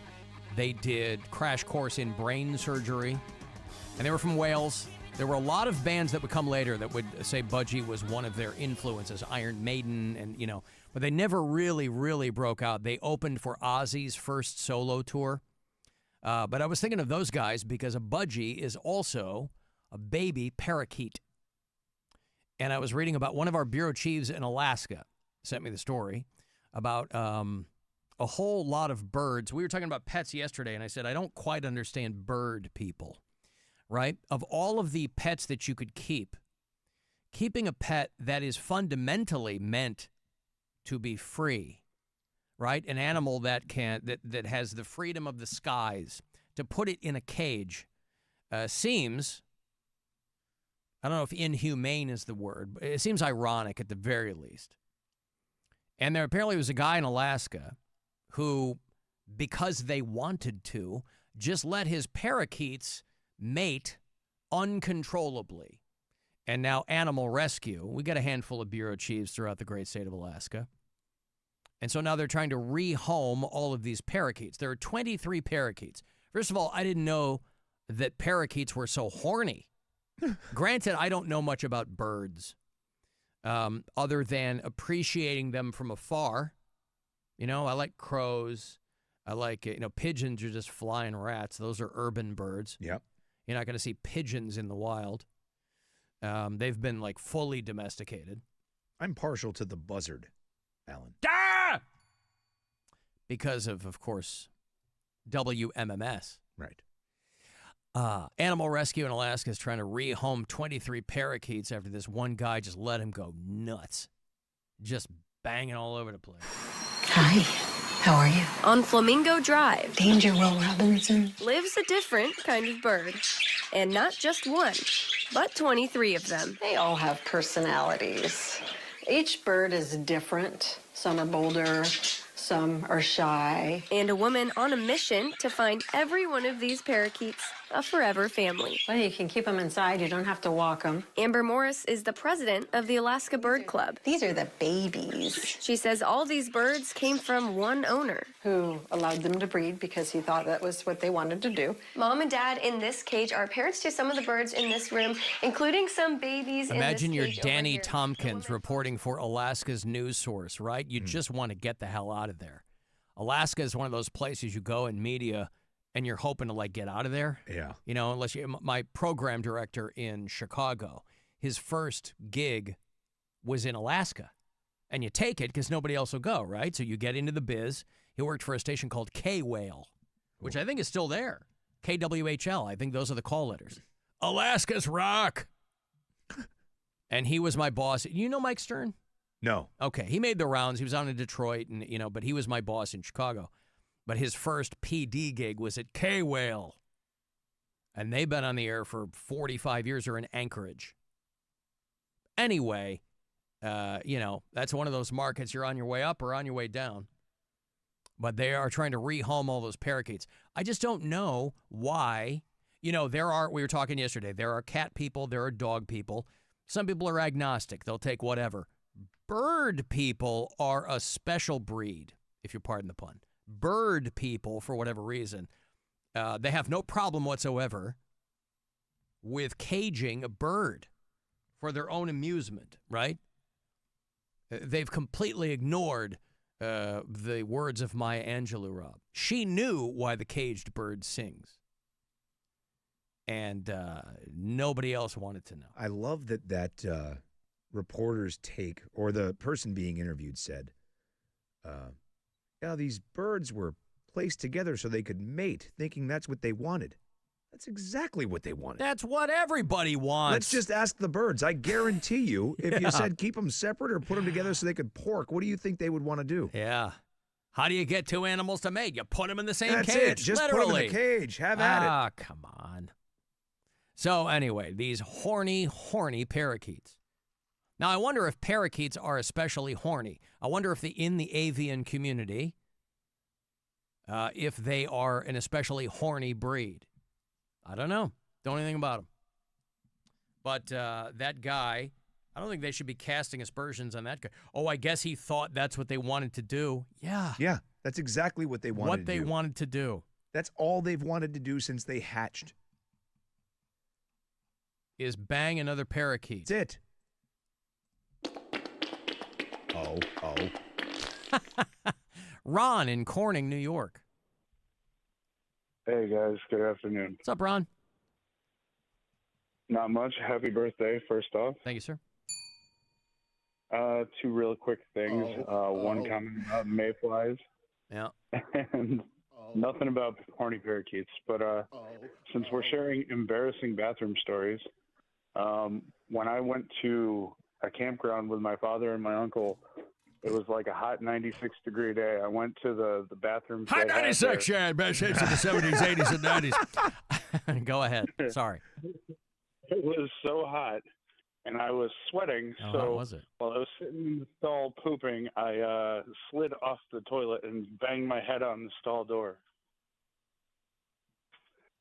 Yeah? It was fun. Go on. So, no, that's the end of the story. But might be responsible for the brain damage or the unhingedness of my nature now, but that's beside the point. But about the mayflies, I heard you guys are like inundated with mayflies. Well, people who are on the lake, yeah, people who are on the lake. Yeah. Did any of them consider to tell the mayflies that it's June and maybe they would just go away because they haven't looked at a calendar? It'd be sage advice for you at this point, Ron, to just go away because you haven't looked at a calendar. You son of a bitch. Ron, how dare you? How you have the utter temerity, the gall, the audacity, Ron. How... We will return to our regularly scheduled program momentarily. Please stay tuned. How dare you?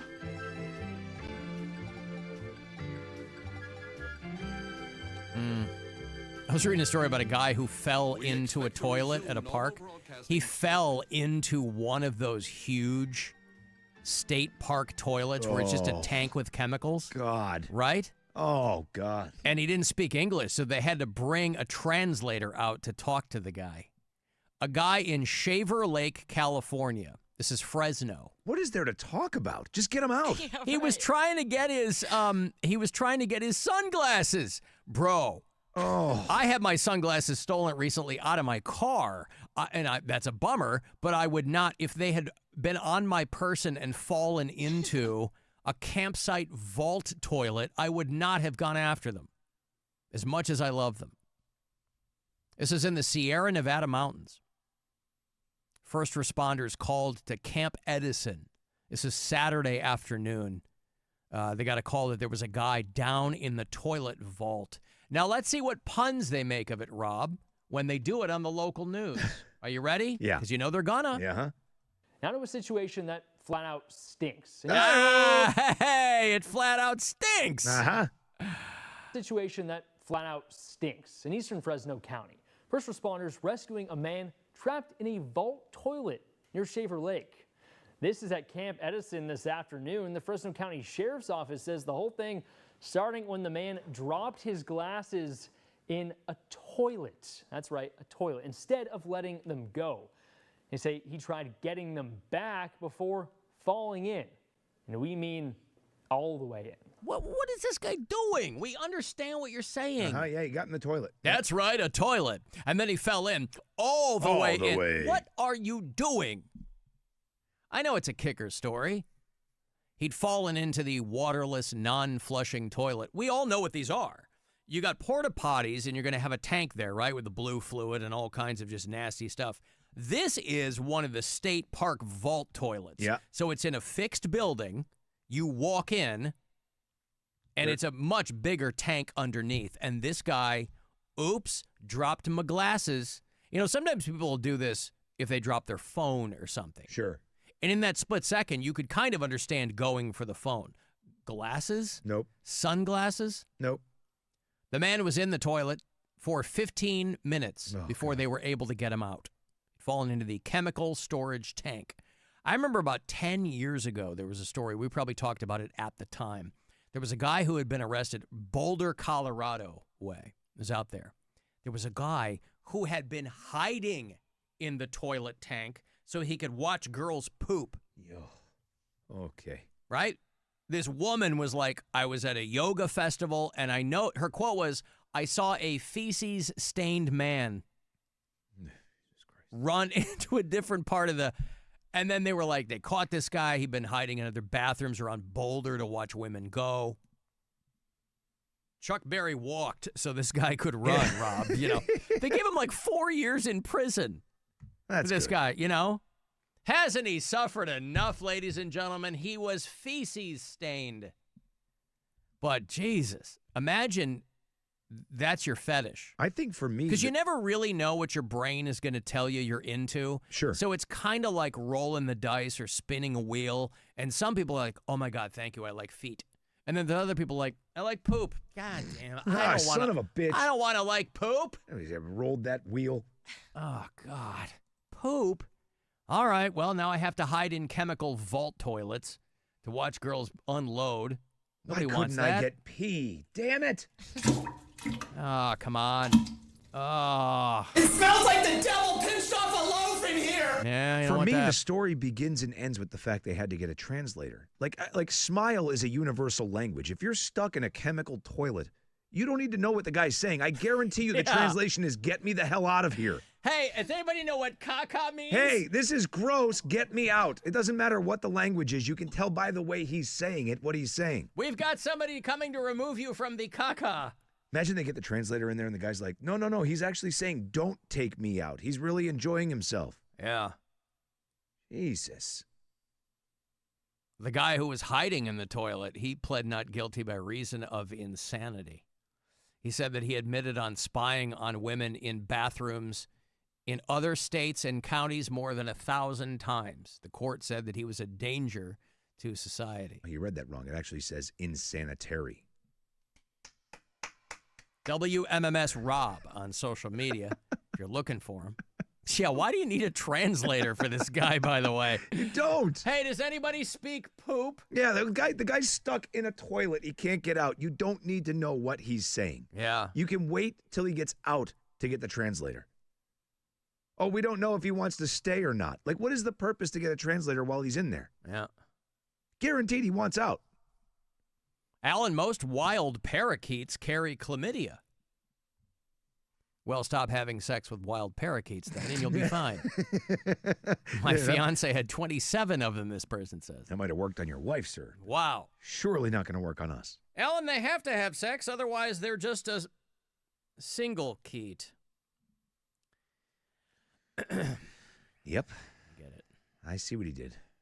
Alan, my friend fell in a sinkhole while we were in Tampa. It was downhill from a couple of flipped over porta-crappers. So he was shoulder deep in poop water. It was the hardest I've ever laughed in my life. That's our buddy Ethan. Ethan, rather than going, hey, need any help down there? Laughed. Provided that you don't need a functioning pinky, I can come help you. Nope. I'm going to be down there laughing.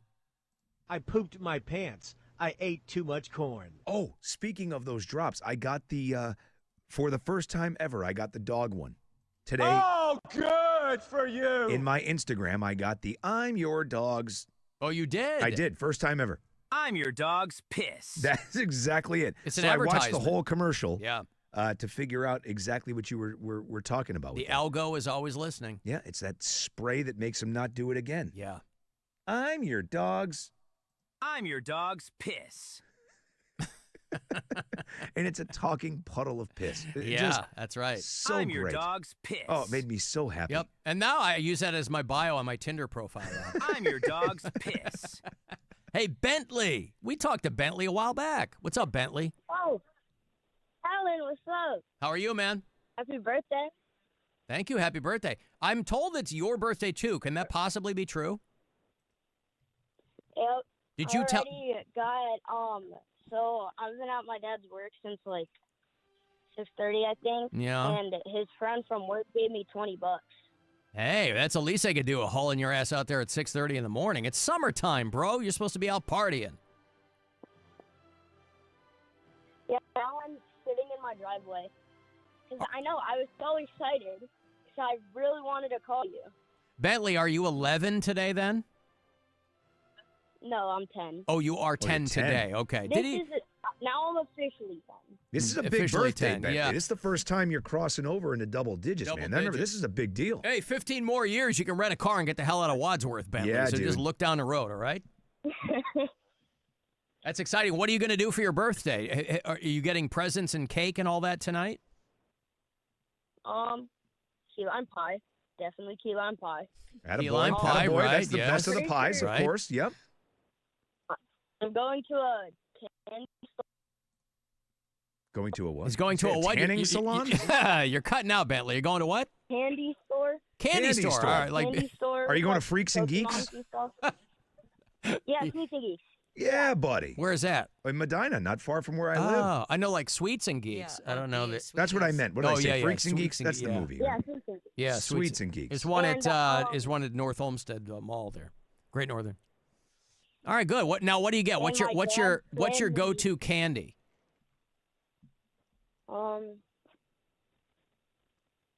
I like sour stuff. Yeah, I understand. Okay. So like sour like Sprees and Nerds, or I like the green sour Skittles. Those are good. All right, good. All right. And like, if we're talking like just all time like favorite candy, yep, it's like Reese's. Pieces or peanut butter cups?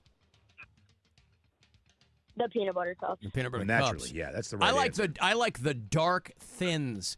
They have thin dark chocolate Reese's. Oh my God! Show me on the doll where you were hurt, You Alan. put a bag. You put a bag of those in the freezer, and you are golden, Bentley. All right, Bentley's listen. got it right, man. The OG Reese's peanut butter cup is the greatest of the candies. Bentley, you're right. Don't let anybody else tell you anything different. I didn't Just say he's stick with that. wrong. I said they have thin dark chocolate. I mean, he's turning 10, Rob. Yeah, they have white chocolate too. It's trash. Milk chocolate is for children. I've long maintained it, and he's turning 10. That's my point. He's proving my point for me, Rob. All right, listen, Bentley, happy birthday, and I'm okay? Going to, yeah, thank you. You're going And where? I'm going to Top Golf. You're going to Top Golf. All right. He's going to go hit some balls. Do you Rob. like sushi, Bentley? Good for you. What'd you say? Do you like sushi? Sushi is my favorite food. Then make your parents take you to Kasai. You're in Wadsworth. That's where you want to go have some sushi, man. It's the best in town, by far.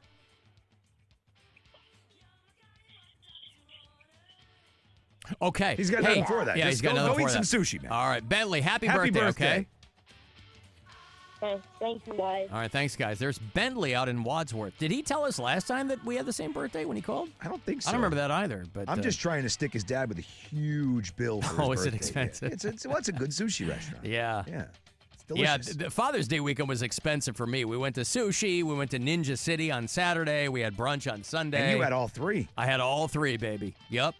And the older ones can drink. But it's so worth the money, right? Oh, it's absolutely worth the money. I'll take the hit. I don't care. We went out for dinner last night because, I cooked on Sunday. So last night I was like, let's go out to eat. Yeah. You just any restaurant you go to, you're dropping it's $150. It really is. Oh my God! You throw drinks in, you have a couple of Yeah, you're burgers. $200. It's $100. Yeah, Easy. So it was just but it was so nice to just as they get older, it's a whole different vibe to hang out. So much fun. Yeah. Reese's Speaking of being peanut 10, butter cups. Reese's peanut butter cups in dark chocolate only. chocolate. All right. What's the matter Yes, with you? dark chocolate. Because I'm a Thins. grown ass man. Nerd. Well, Jesus. thins, Rob, for my portion control. I like it with thins and dark chocolate. Portion control. Oh, that's how I do. Hey, Pennywise. Man, they're going back out. Angel Dust, H2O, Murphy's Law. Jesus, that's a murderer's row right there. Pennywise back at the Agora this fall. The tickets aren't on sale until Friday at 10 a.m. So win them from me early. The OGs, boy. Friday, September 25th at the Agora. AXS.com with all the details, but I will have these for you the remainder of the week. So you want 2 tickets for Pennywise. Come and get them. Caller 10. These are yours. Good luck. 216-578-1007. 800-348-1007. The Alan Cox Show on 100.7 WMMS. America is turning 250.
Cleveland. Call the Alan Cox Show. Where's the best place in America to meet single girls and guys? 216-578-1007 or 1-800-348-1007.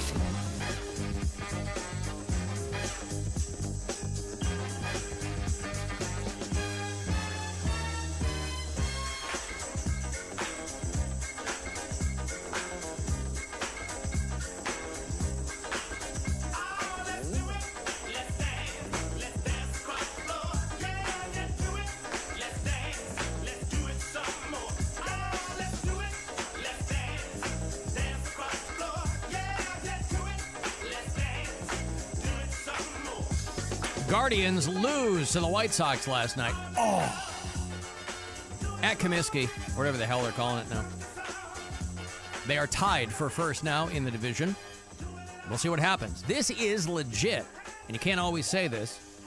The clash of the Titans. White Sox will be here in Cleveland next weekend. The weekend series for the 4th is Guardians-White Sox. But for now, game 2 of 3 there on the south side. 7:40 is your first pitch. 6-5, the White Sox win last night. That's a good game, though. 7:40 tonight, 30 minutes prior, is going to be your pregame coverage. They will complete that series with the Businessman Special tomorrow night, 2:10. Tomorrow afternoon, rather.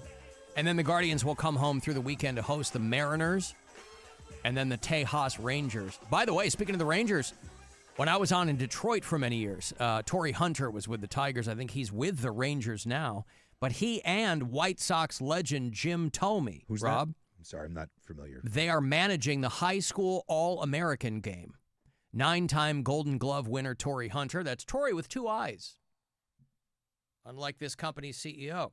Ayo! And White Sox legend Jim Thome. Who's that now? Have been named. There's a statue here for him. Oh, okay. But he's part of the White Sox organization.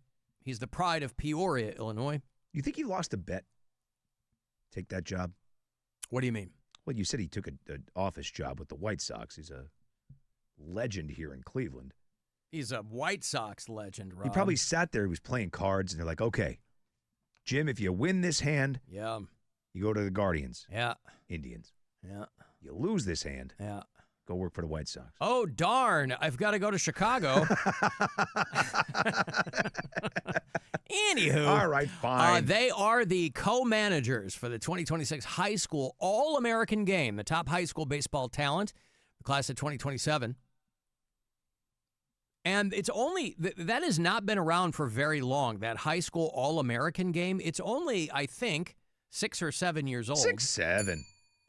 But they've produced 14 current MLB players and a lot of prospects. So MLB Network shows this high school All-American game. It will be live from Dyersville, Iowa on August the 12th with Torrey Hunter, who I think is currently with the Rangers, and White Sox legend Jim Thome as your co-managers there. Hey, Brandon. Hi, Alan. Hi. What's going on? I just wanted to say happy birthday, Alan. Oh, good for you. Thank you, Brandon. I appreciate it. What are you doing today? Just at home. Just at home. All right. Are you? How old are you, Brandon? Are you off the summer from school, or are you just off from work today? Off from work. All right. And what do you do for a living? I'm a custodian. A custodian. All right. You're a custodial engineer. Yes. Yeah. Now, how are you spending your time off? Just listening to you guys. All right. Well, listen, there are probably better uses of your time, but I would certainly never dissuade you from enjoying all of the fruits of our labor, Brandon. Are you a custodian in a school or in a office setting? A school. In a school. Is it like an overnight thing? Are you there during the day? Just like first shift. First shift. For the summer. And not to be indelicate, Brandon, but what is the worst part of being a custodian? And I only ask this because I went to a Catholic high school that was very expensive, and my parents are not rich people.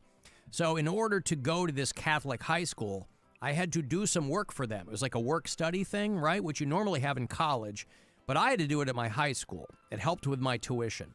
And so I was on the custodial staff at my high school, and a couple of days a week after class, I was doing things like setting up for bingo or helping to do lawn work and things like that. Manual labor around my high school. Because, Rob, that made me real popular. Yes. I was very, very cool doing that. And so that's why I asked Brandon, what is your least favorite part of that job? Just clean up after kids, and because I'm a second shift head custodian. I work second shift as a custodian, and then I usually have to help set up for like volleyball games and basketball games, all kinds of games. So we talked about this earlier, Brandon. The kids puking in class and stuff, and that was always like the place of the custodians. They'd have to come in with the sawdust. Is that still the process? Do you still put sawdust? Exactly what I was going to ask. Has that situation evolved past puke sawdust? Or is there something else you put on it now? I usually just spray it with a cleaner and wipe it up. Oh, that's a new cleaner. Now, I would never tell you how to do your job, Brandon, but is there any chance that if somebody pukes, rather than doing the sawdust or the sprayer, could you just puke on it and cover it up? I could. Get a towel, just cover it up like I do with dog crap in my house. Just lay it. Yeah. Pretend I didn't do it. Something. Yeah, I don't know. All right. You're back on the job tomorrow, Brandon? Yeah. All right. Hey, Rob, I love to hear when other people take my birthday off. Yeah, they did. Right? I got all these texts from people. They're like, hey, I took today off in your honor. And I think that that's great because I don't care, and so I work. But, all right. Thank you, Brandon. You're welcome. Thanks, pal. There's Brandon, who's out in Chardon. Do you think he's sitting around solving like huge math problems when no one's around? Like I certainly hope so. Like Goodwill Hunting. Right. Yeah. Just walks in and kind of starts to figure out these impossible equations. He's got a huge chalkboard, and they're like, what is this sawdust plus puke equals clean? What is that? Brandon, I can't suss out these differential equations you've got up there. I took Diffie-Q in college. It ain't easy. Equals clean. Sawdust plus puke equals clean. Equals clean. Yeah. Yeah. You want to talk to Dick? Yeah, of course. Always. All right. Always. Hey, Dick. Hey, happy birthday, buddy. Dick, how did you know it was my birthday? Well, your screener told me. Oh, she told you? Jess. Don't tell people. Oh, hi, Dick. It's Alan's birthday. Oh, guess what? Alan Cox Show. It's his birthday. Don't do Have a good one, buddy. You deserve one, Alan and Rob. I don't deserve anything. I grew up Catholic. What's our screener's name, Dick? Is it Gladys? Yep. Gladys, That's it. Yep. Yeah. Alan Cox Show, this is Gladys. It's Alan's birthday. I want you to answer the phone that way every single day of the year. Every time. Yep, every time. Now, Dick had a birthday back in April. And so he, I don't remember if he called on his birthday. Your birthday's April 14th, right? April 14th, yeah. See how good I am, Rob? Yeah. I remember these things. You're 45, right, Dick? Dick is as old as my mom. Speaking of Dick, we were talking about Napoleon's penis earlier, Dick. Did you happen to tune into that? No, I didn't. All right. Do you think when you die that you'll have the coroner remove any appendages from your body for posterity? Nah. All right. His plucking finger. Seriously. My plucking finger. That's you got to take the plucking I finger. Hope they have the display at the funeral that I played the. I'll just use the mandolin or something. You know. Do you use a pick, Dick, or do you just pluck? He uses a dick pick. I've always used. Yeah, there you go. Yeah. Yeah. He sure does. Sure does. So do you not use a pick? I've used the. My cousin sent me some from Texas. A whole box of them. I go through those things. A whole box of dick pics. Yeah, that's right. Hey, that's got to be. Hey, one of my friends says that. Dave from Dayton. He says, "What's your pick on the on the Browns this week, Dick. What's your dick pic on the Browns? Yeah. Yep. Is it? Does that have anything to do with Deshaun Watson? No, please, All right. God, no. Seriously. I mean, in the world of dick pics, you got to think, boy, Dick, your pictures are probably going to be coveted among members of the Browns, right? Yeah, I think they'll be okay, though. They'll win 8 games this year, I think. for sure. Who's going to play quarterback? I guess Saunders. I hope Saunders plays. You know, Sarah Huckabee Saunders, we used to do a bit here on the show where we had a goat. We had a goat in Pennsylvania. We had Al Marcinek. Yeah. Marcinek Farms in Carlton, Pennsylvania, and there was a guy that was running it, and we used to have the goat pick the weekend football games every season for 4 or 5 seasons. And then the goat died, and then we had our own Bill Squire. His dog was picking the games for a while. We should have Dick do these, Rob, in the NFL season. He's a huge Browns fan. We should do Dick picks. Yes. Every Friday. 100%. And then when the NFL season comes up again, right? Preseason is like mid-August. Yeah, preseason. Dick. Yeah. Sure. The very first preseason game is the Browns against my Chicago Bears at Soldier Field. We should do Dick picks. Yep. Where you tell us who's going to win. The Dick pick of the week. Yes. Oh, that'd be good. I think we got it. We're on to something. Yep. Now don't go dying on us, Dick. That was a... Yeah. Are you ready? Yeah, could you do that for us? What's that? The Dick Browns, picks. you mean? Dick picks every week. We want you to call in with your picks of the NFL every week. Will you do that for us? Yes, I will. I promise. I love it. All right. Awesome. You can even accompany yourself with mandolin music if you want. Or ukulele music, right? Sure. Yeah. Well, as Joe Tate said, good night, everybody. Go Cavaliers. How's that? Informer, you know, say that I'm a stormy, I go blame. Licky, boom, doom, down. Take the man that say that I'm a stormy, stand somewhere down the lane. Licky, boom, doom, down.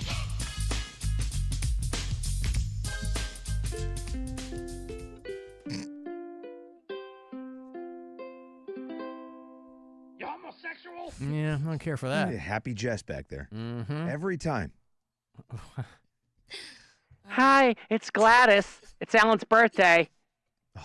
Gladys. Why do you have to expose me like How that? did he come up with Gladys, by the way? It doesn't even sound like your name. It'd be one thing if he thought your name was like, I don't know, what sounds like Jess. It'd be weird, if he thought your name was... Usually Jen or Jazz. Right, Jen. There you go.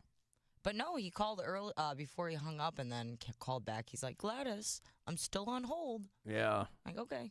Yeah. It's Alan's birthday. See, you did tell him. I did. Of course, Oh, yes. Yeah, I'm saying, why do you have to expose me like that? Because you told him. Yeah, we had Terry the Goat for many 4 or 5 seasons. We had Terry the Goat from Carlton, Pennsylvania. And Al Marcinek, who runs the farms out there, would send video of her. He'd paint these rocks with team logos. He did it for 4 or 5 seasons. And then Terry died. But she had a kid. And then the kid would pick and then, just kind of fell off or whatever. And so in lieu of that, our friend Bill Squire used to have his dog Whoopsie pick the games. He'd put the little plastic helmets out and she'd pick whichever. And then we just stopped doing it because Bill and his dog weren't on the show anymore. Right. But if we do dick pics on Friday. Perfect. Great. I had that stupid idea that our moms play every week. You remember? I said our moms should play each other every week in a face-off. We can call it Beat My Mom. Yeah. And dick pics is so much better. Beat My Mom. Yeah. Oh, God. Yeah. Well, Eric in Penn Hills, Pennsylvania, even though you're an adult in that, the twerk fart guy has a song for you. Oh, cool. I've played the twerk fart guy before. Have you? He does good work. Alan. Guess what, Alan? It's your birthday. Oh, hey. Happy birthday, Alan. Happy birthday, Alan. Alan. It's your birthday. Lots and lots of cake. Lots and lots of presents. Blow out the candles. Birthday Alan, Alan, Alan, Alan, Alan, Alan. I mean, that's okay. I'd rather hear the James Poop song. I don't know what the hell that is. James. Poop, poop, poop, poop, poop. James. Poop, poop, poop, poop, poop, poop, poop. All right. Listen, I like that too. My Yep. youngest brother's name is James, and so I'm going to send that to him on his birthday in February. That guy does a lot of good work, boy. You know, sure, it can lend itself to poop and things like that, but that's okay. It's universal. Hey, partner, come on, you gotta relax. Don't force it. Get a blow out your O-ring. Drop a lung. Number 2. Who does number 2 work for? Who does number 2 work for? That's right, buddy. You show that turd who's boss. That's right, buddy. The great Tom Arnold. Yeah, Jesus Christ, boy. Yeah. What did you eat? You're going to drop a lung. Blow out your O-ring. Blow out an O-ring. Yeah. Ahoy, hoy. Alan, I know you're a sucker for them novelty T-shirts, and so am I. Heading down Route 2, just got off of work, and I just passed a real badass bearded biker guy. I don't know, it just hit me at the right time. The back of his shirt said, "I've never killed a mountain lion, but I've choked a cougar." Jeez. All right, you guys have a good day. Pretty good. Is it? It's pretty good. I've never killed. I mean, you're reverse engineering that shirt. Yeah, but you know what he's going for, which is awesome. It's so on brand for the biker. Yeah. If you can read this, the bitch fell off. I was just going to say, you're never going to top if you can read this, the bitch fell off. And I don't like the B word. I'm on record. I don't care for the B word. But if I see it, it can be funny. I don't like saying it. It's a great shirt. If you can see this, the bitch fell off. Yep. It's gross to say, but if you see it, because you know what? His hot, sweaty mama, she wouldn't be worried being called that. No. She'd probably love it. Loves it. You can just see where, like, the sweat stains from her arms go underneath his man boobies. It just follows that line straight back to the T-shirt, and that says it all. Yeah. If you can read this, she done fell off. I've never, what did Corey say? I've never killed a mountain lion, but have choked a cougar. It's pretty good, man. See, I don't care for that either. You know what I mean? A lot of people like to be choked. That's not really my thing. Same, but it's still a good line for a Harley T-shirt, okay. Right? Well, it is funny because I posted a photo 2 or 3 summers ago. I was at home and we were all together. My dad was still alive, so this would have been closer to 5 or 6 years ago because he's been gone for 4. And I just posted the photo, and it was purely by accident. People were commenting like, wow, your family really likes novelty T-shirts. Because my dad had a shirt on that said, like, keep your hands off my tools and my daughter. And my sister had a weird shirt on, and I had something from, my dad went to Auburn University, and so I think I had some cheeky thing like that. And I was like, oh, yeah, I never really thought about that. I like nerd shirts. Those are just funny to me, and they're not ha-ha funny, but if I see them, I chuckle. What was the one you had on? Was it yesterday? The dogs? Oh, You Seem Nice, where it's a dog sniffing another dog's ass. I loved that. That actually made me laugh out loud. That one's from, like, college. That is a great old shirt. That thing's, like, practically feels like tissue paper. It's so old. I have love one that I wear that a very, very small part of the population would get because of what it is. It says vacationing on Bondi's Island. Yep. And Bondi's Island is the chemical treatment plant in Springfield, Massachusetts. So like the crap plant for Springfield, Mass. I see. So vacationing on Bondi's Island is one of my favorite shirts, but it doesn't make sense to most people. I've got one that says vacationing on Epstein's Island. Hey-o! Picture of Trump there on front. Not great. No, I like, there are 10 kinds of people. Those who understand binary and those who don't. Nerd alert! Nerd alert! Nerd alert! I like a shirt that says, the rotation of the earth really makes my day. Hey-o! Nerd alert! Nerd alert! Nerd alert! I don't get that one. I like a shirt that says, there's a fine line between a numerator and a denominator. Nerd Not get that one either, Jess. 2 in a row, Jess didn't get. Go back to the Earth one. Math is hard. It is. What's The a Earth one. Math ain't easy. Think about it. Think about it again. The numerator? Nope. No, the rotation of the Earth really makes my day. What makes a 24-hour period, Jess? What makes a day in the world? Oh. The rotation. What do you mean? Oh, don't lead her. What is it? Because it's 365 days a year, and it's Go outside, nerd. Get out. I thought she had it. I thought she had it. There was no way she was going to have that. What are you talking about? yeah, because it spins the It Earth. sure Earth does. does spin, yes. Day and night. It would probably be too much to ask if you get the binary joke. Yeah, that's. I'm sticking with the yeah, Earth. I don't know what that word means. All But right. how long does it take for the Earth to spin? 365 days. Oh God, that's a year. Does it? No, I mean it does for it to make a Earth year. doesn't spin around every day. To rotate the sun, Jess, takes 365 days. While it's spinning on its axis, to do a full rotation, how long does it take? I didn't pass geography.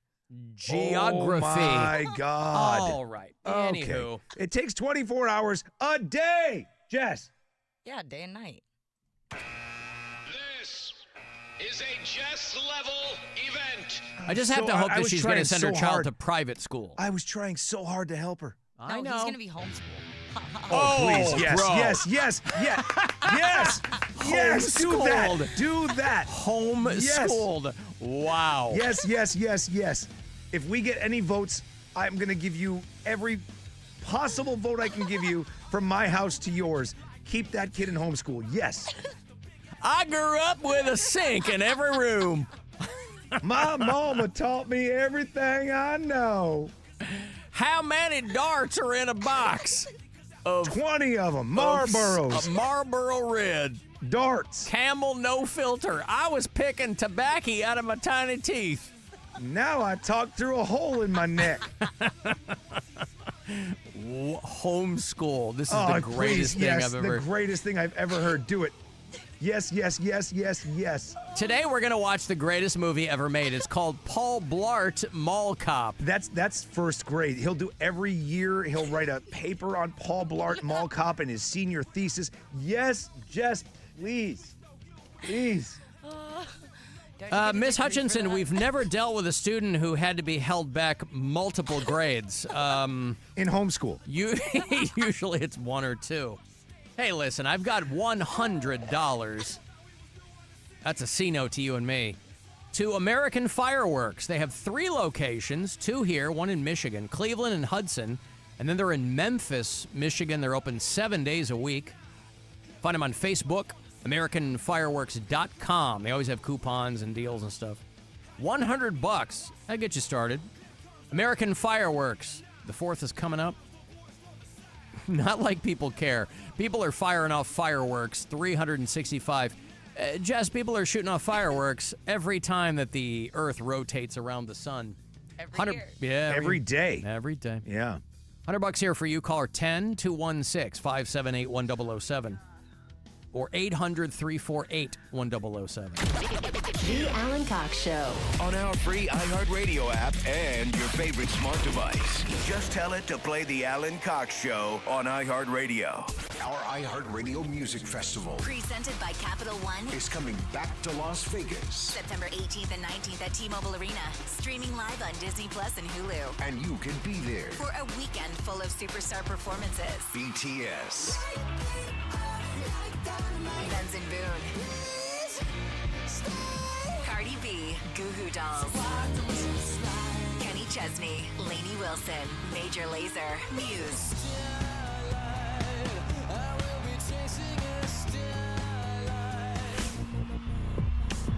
Snoop Dogg. Weezer.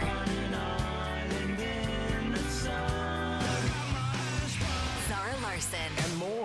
Are you ready? Once in a lifetime moments you'll have to see to believe. So good. Only limited single night tickets remain. Get yours while you still can now at AXS.com. And we'll see you at our 2026 iHeartRadio Music Festival. Presented by Capital One. From the Mr. Hero I crave the hero. Weather Center. WMMS weather. Clear sky tonight, down to 54. Sunny tomorrow with a high Wednesday of 79. Then Thursday, showers and thunderstorms likely. Thursday's high around 80. This report is sponsored by Positive Coaching Alliance. Got issues with youth or high school sports? Positive Coaching Alliance can help.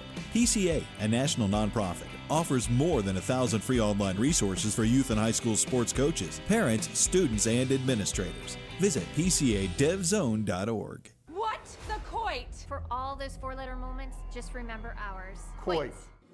It's your Tuesday Sports Minute brought to you by BetMGM. Make it legendary. Please gamble responsibly. Gambling problem? Call 1-800-GAMBLER.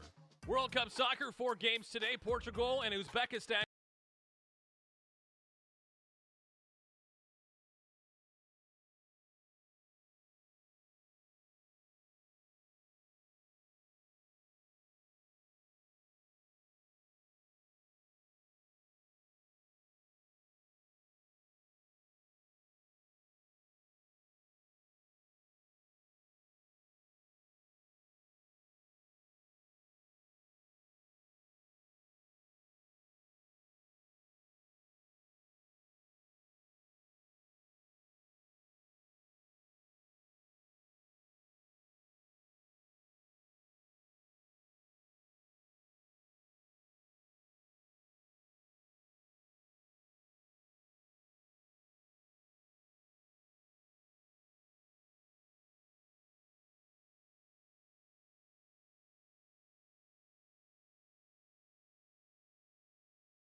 Search Sports Slice on iHeartRadio, America's #1 podcast network, and the Webby Podcast Company of the Year. He might have been just a voice man. He's the man of 1,000 voices. Greatest voice man that ever lived.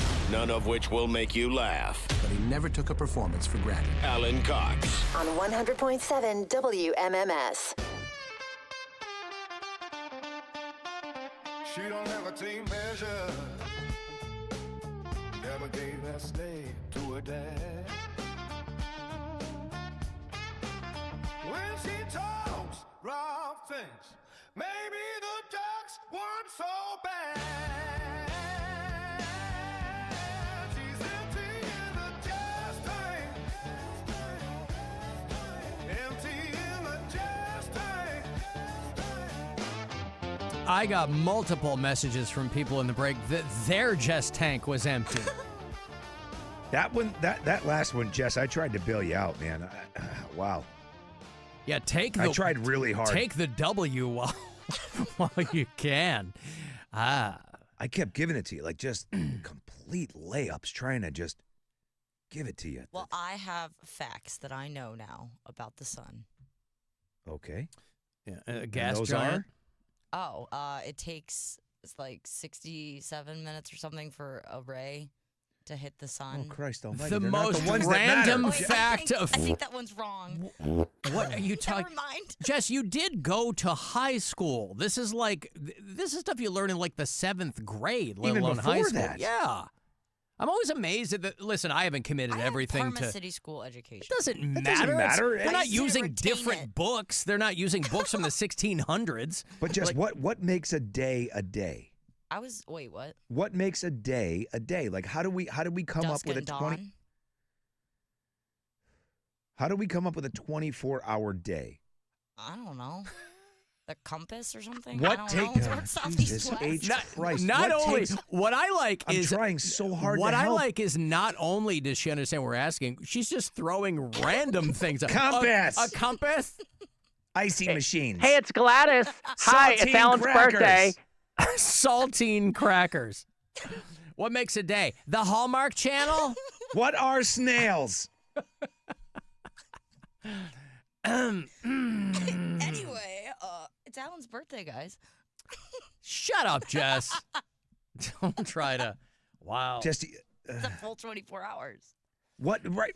Rob, I think that this is a different tack that they need to maybe take rather than the stop smoking ads. Yeah. Where they try to approach it from like the physical deterioration. You're like, I smoked and I get, Right. They should have Jess talk and they go, you won't remember what the sun does. Right. Well, no, If but somehow she knows that it takes 365 days. Well, she for Googled something to happen. She Googled in year the it's break. 364. She Googled in the break. Just forget about the leap year. Let's just go with the average 365. What Why is she happens over throwing? the? Why is she throwing out compass and leap years? I don't know. The same reasons I yelled saltine crackers. Like you just say things. Science. It doesn't. 365 days. Something happens, right? What is that timetable? That makes a year, which is what? I don't know that part. I really don't. Like the calendar year? Right. Well, that's how many days are in the calendar year, right? I don't know what you're But there's a specific reason that it takes that the calendar is 365 days long. What is that reason? Like, because the sun is, or the earth is spinning around the sun. yes, that's it? almost right. We're in the orbit of the sun. It takes 365 days. That's why we have seasons. Yes, that's kind of. Yeah, kind of. Kind yes. of. Yeah. But there's also 24. The 24-hour day also is significant for that same reason that there's 365 days. 24 hours makes a day, right? Correct. So what happens in that time frame to make a 24-hour day? I don't know the day. Like 24 hours? I don't know the question. I don't know what you're asking. What's the answer? It's how long it takes the Earth to do a full. 24 hours. She knows the answer. There. Yeah. It's a full rotation of the Earth, Jess. Full right? rotation of the Earth. That's right. The revolution around the sun is a year. Oh. A one revolution around the sun is what creates a year. The rotation of the Earth with respect to facing the sun, that's where you get your daytime and your nighttime. And that's why all the planets take a really long time to spin around the sun, because they're all in different orbits or line. They're all, well, there's a, you know what an ellipse is? Yes. Should I throw an ellipse at her? No. No, you should not. Okay. Let's start with day and then year, and then we'll work on ellipse and everything else. But we've gotten day and year now. Is a liar sometimes. All right. Listen, this isn't a science show, Rob. She's not expected to know this stuff. Exactly. She doesn't have to know this stuff. And I didn't Google those, by the way. Intense Randy. No, we know you didn't Google anything, Jess. That's evident. What did Intense Randy do? He gave me facts, but I forgot them. What facts did it? If Something about a sun's you're rays. learning everything you know about the world from Intense Randy, we've got bigger problems. Well, he is intense. He Maybe is his intense. maybe his intensity He was expands to intensely giving me science. knowledge. Yes. It's Randy.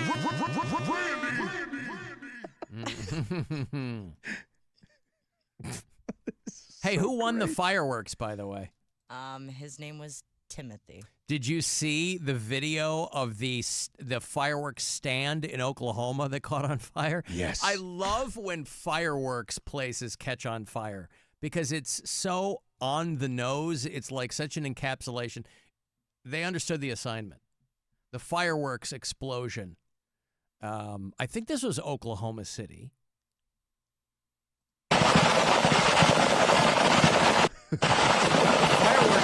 Fireworks explode over an Oklahoma neighborhood after a stand catches fire. Oh, no. Broken Arrow, Oklahoma. Alex, I want to get out of here. Let's get out of here. I mean, it is a lot. There's a lot of fire there. In the Palisades. It's so fun, though.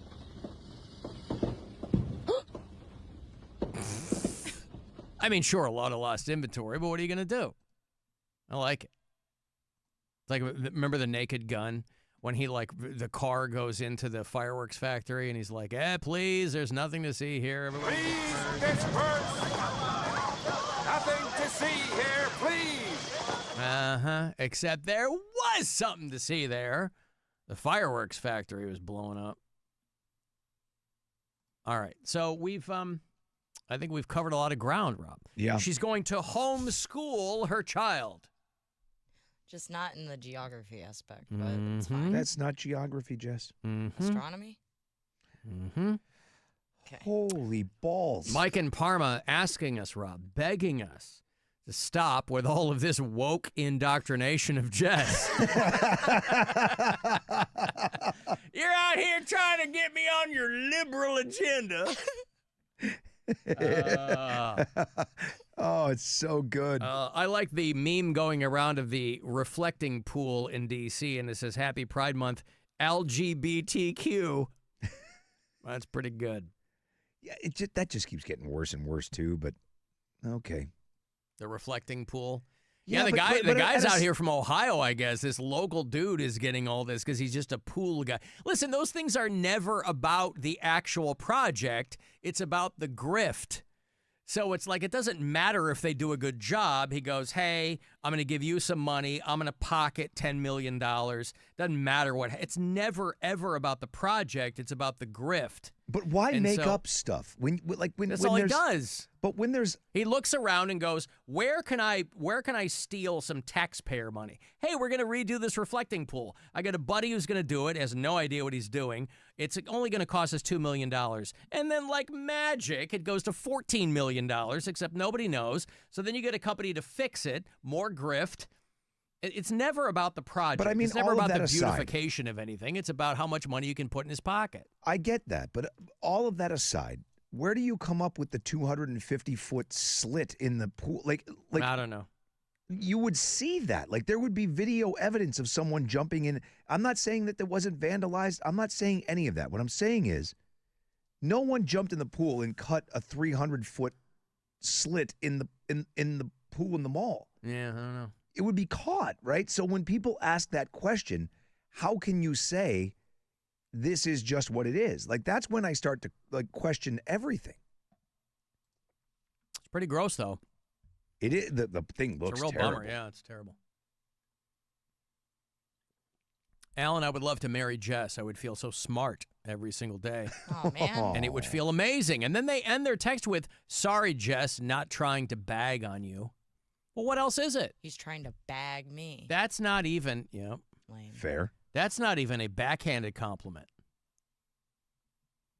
Alan, I'm really good at tired of these English. fireworks places catching on fire during the daytime. It used to happen at night. I think the Oklahoma one was at night.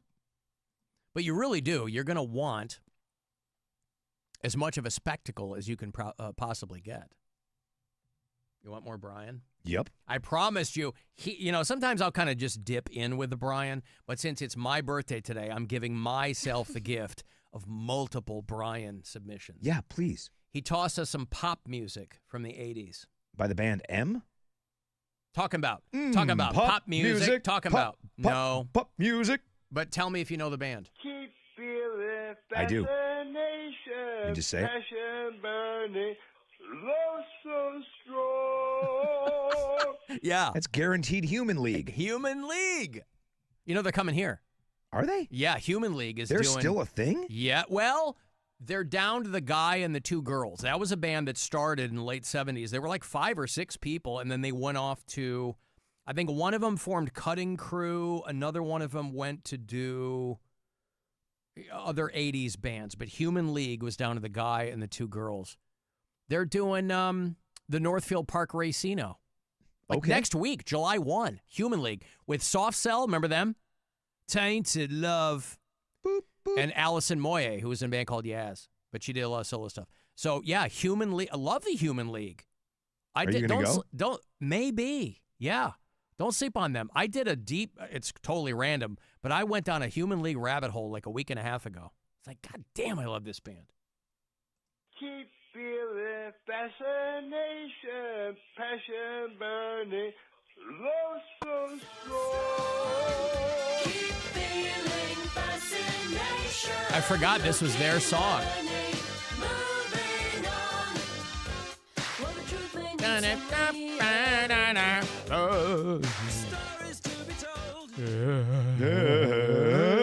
Yeah, next week. Human League. The Guaranteed Human League. That's what we call ourselves around here. Oh, you know what else is happening? I was talking about the fireworks explosion. But tomorrow, I think it's tomorrow, the big Lake Erie sand sculpture tour. You going to go to this? No. Oh. No. Come on, man. It's the pride of Lake County. No. It's on there in Paynesville, I think, or Willowick. You don't like sand sculptures? What are you, a communist? Where did I grow up? In Massachusetts. So many of those goddamn things. They would literally make the State House out of it. And you'd go, oh my God, that looks like the State House. It didn't look like a couple of sand castles. It was a goddamn State House sitting in the sand. And I'd be like, oh, that's cool. Can we go have a burger? It's starting tomorrow. And I think it's only like the sophomore year for it. The Lake Erie Sand Sculpture Tour will begin tomorrow out there at the Lakefront Lodge in Willowick. I think that's exciting. Very, yeah. They're going to work on an extra large sculpture out at the Headlands Beach State Park in Menor. And then it will become a couple of other things. 25,000 people showed up for last year. Last year was the inaugural. So, yeah, this is only second year. And that's very exciting. Now, I have to think, Rob, with all of the sand that's being used for that sand that can't be used to, of course, make glass. Right.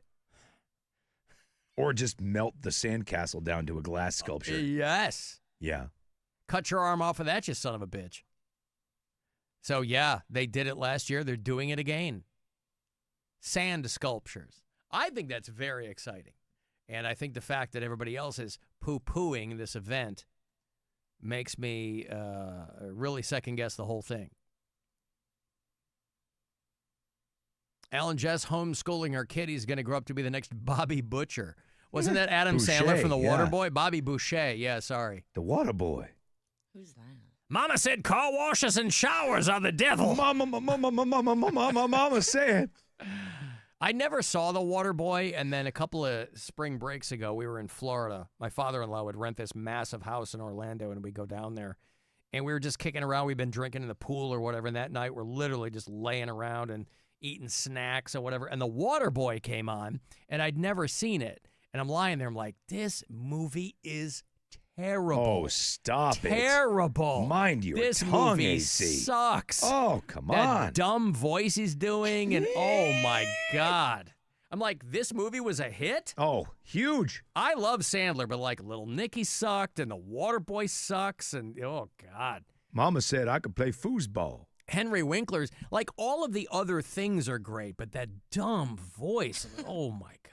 It's like, yeah, when I'm feeling down on myself, I'll watch an Adam Sandler movie, and it just makes me feel better. Because they're pretty bad. You watch a lot of Adam Sandler movies, don't you? Yeah. Yep. I know them all. Mm-hmm. Unfortunately. Yeah. Alan, did you see the story that a baby duck died in the reflecting pool there in D.C.? Makes Rob happy. Hey, Rob. No. Yeah, he loves it. Never. Yep. Happy to see that it died. No.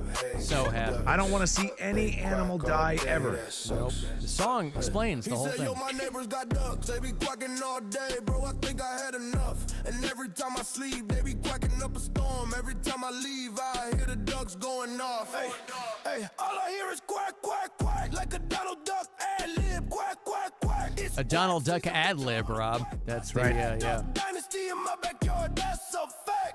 Duck, duck, duck, goose, quack, quack, quack, move. Yeah. God. What a psycho Rob is that he's happy a baby duck died in the reflecting pool there. Don't you dare put that out there. I'm sorry? That's not true. Oh. I like ducks. It's not the ones that live next door to me for 6 months. The song would beg to Till I differ. sold my house and moved because of them. Yeah. Hey, you're never going to believe this, but we're giving away Sonic Temple tickets. How about that? Wait. Fresh off this year's Sonic Temple. Lamb of God was there. I was there all 4 days, boy. Sonic Temple is the best. And they're not even, they don't announce the lineup anymore. They just give away the tickets, and they go, tell you down the road who's going to be there.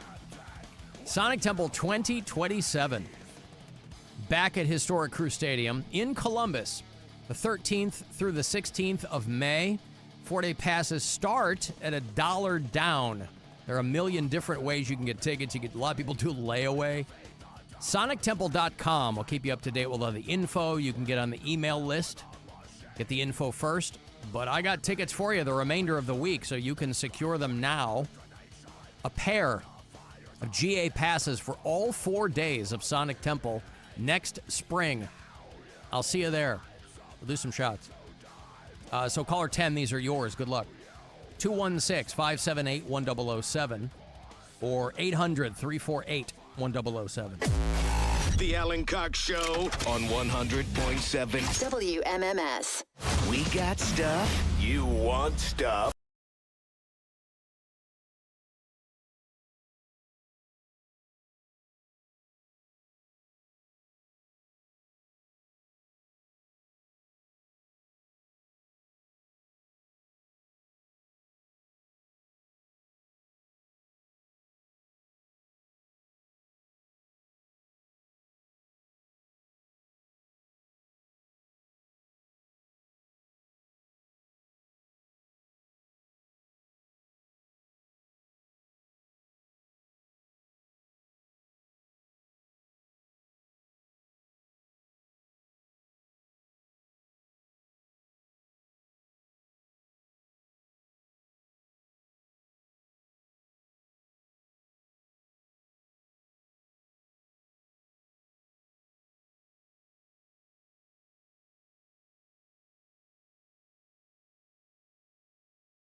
Cup now on the free iHeartRadio app. Match day is better with a cold beer. Catch every soccer match on giant screens at Brewdog Cleveland. Enjoy wing specials, win prizes during the game, play tabletop soccer, and enter to win a Brewdog patio cooler. There's a cold beer for that. Reserve your spot now at usa.brewdog.com. Brewdog Cleveland.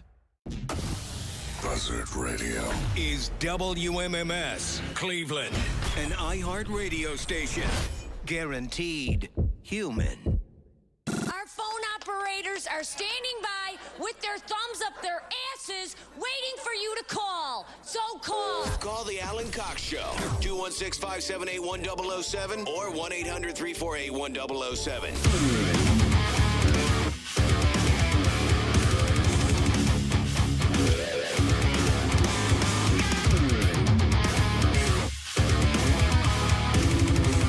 I got more money for you, by the way. 5:30 is going to be that next keyword you're going to get.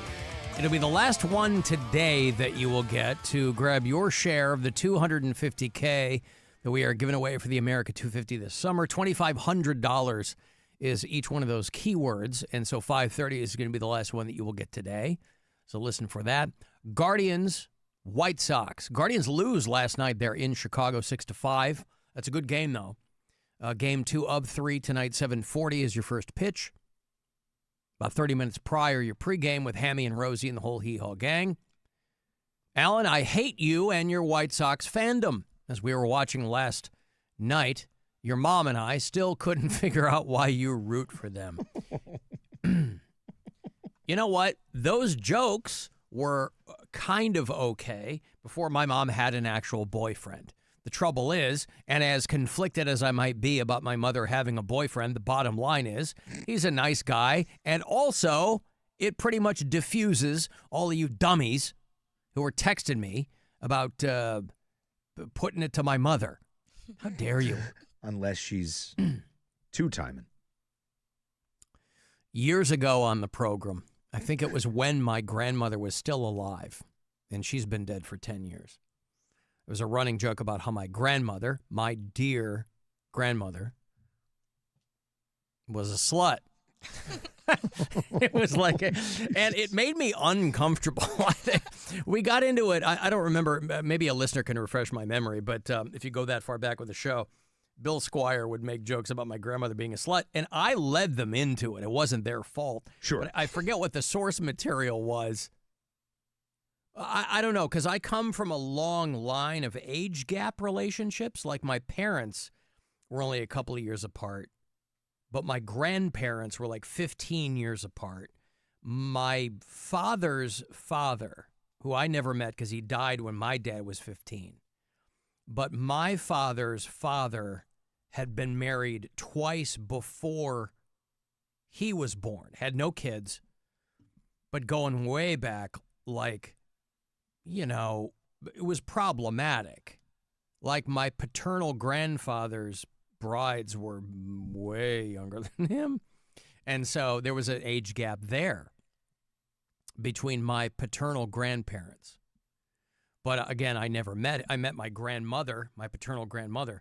She was much younger than my grandfather. And then my grandmother, when my maternal grandfather died, my mom was quite young. She was 28, I think. But they were 15 years apart. And then when my grandmother remarried when I was in high school, her husband was 11 years younger than her. And she thought, this will be fine because he'll outlive me, blah, blah, blah. And then he got sick. So my grandmother outlived two husbands. One who was 15 years older than her, which makes sense. One who was 11 years her junior.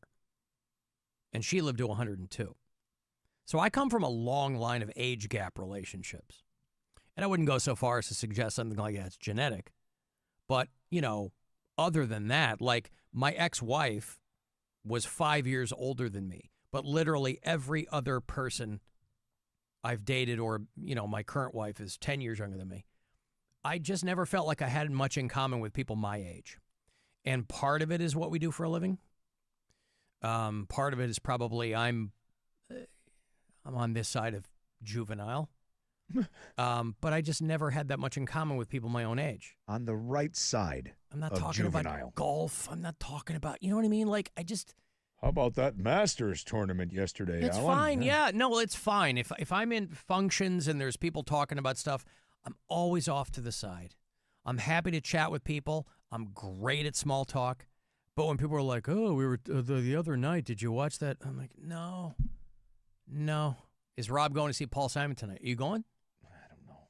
That means no. No, it doesn't mean no. It means Yes, it I does. don't know. No. I don't know. Day of means no. No, it doesn't. It means I have not fully communicated yet with my bride as to whether we were going to go or not. I have an hour to decide. No! I would say that's what I'm leaning toward. No! The weather's nice, and we'll get rained out. No! God, please, no! You're not going to go. Probably not. No! I'll have my Paul Simon experience continue to be the one from the Newport Jazz Fest. No! But I do have tickets, and I do have parking, and I do have all that stuff. I'm ready. Are they going to do that If I Beatles decide to go. song, Sounds of Silence? Yes, I believe they are. Yeah. The Beatles cover. Yeah. Our friend Elliot, who will occasionally send me the list called Words Alan Made Me Google, sent me a few more words. The third fiscal quarter of his word nerd list. Since April, he sent me words that Alan made me Google. I'll stop you on the ones I also had to Google. Mirthful, inculcate, Yep. bread in circuses, dalliance, pastiche, chewing the scenery, library. How does that? Hey, it might be joking there. I could see Jess having to Google what a library is. Yeah. That was for the MAGA folks who listen to the show. They're not familiar with a library. It's where books are. What are books? Well, okay. Morass, philatelist, bilabial fricative, and acts of subterfuge. So some phrases and some words. All right, listen. What was that bilabial one? The bilabial fricative. That's a really fancy word for going. Oh, okay. Labial referring to lips. Gotcha. Like the labia, right? The Latin root, that's your Latin word for lips. Whether they're north or south, the bilabial fricative is yeah. We called it the raspberry back in the day. The Bronx cheer.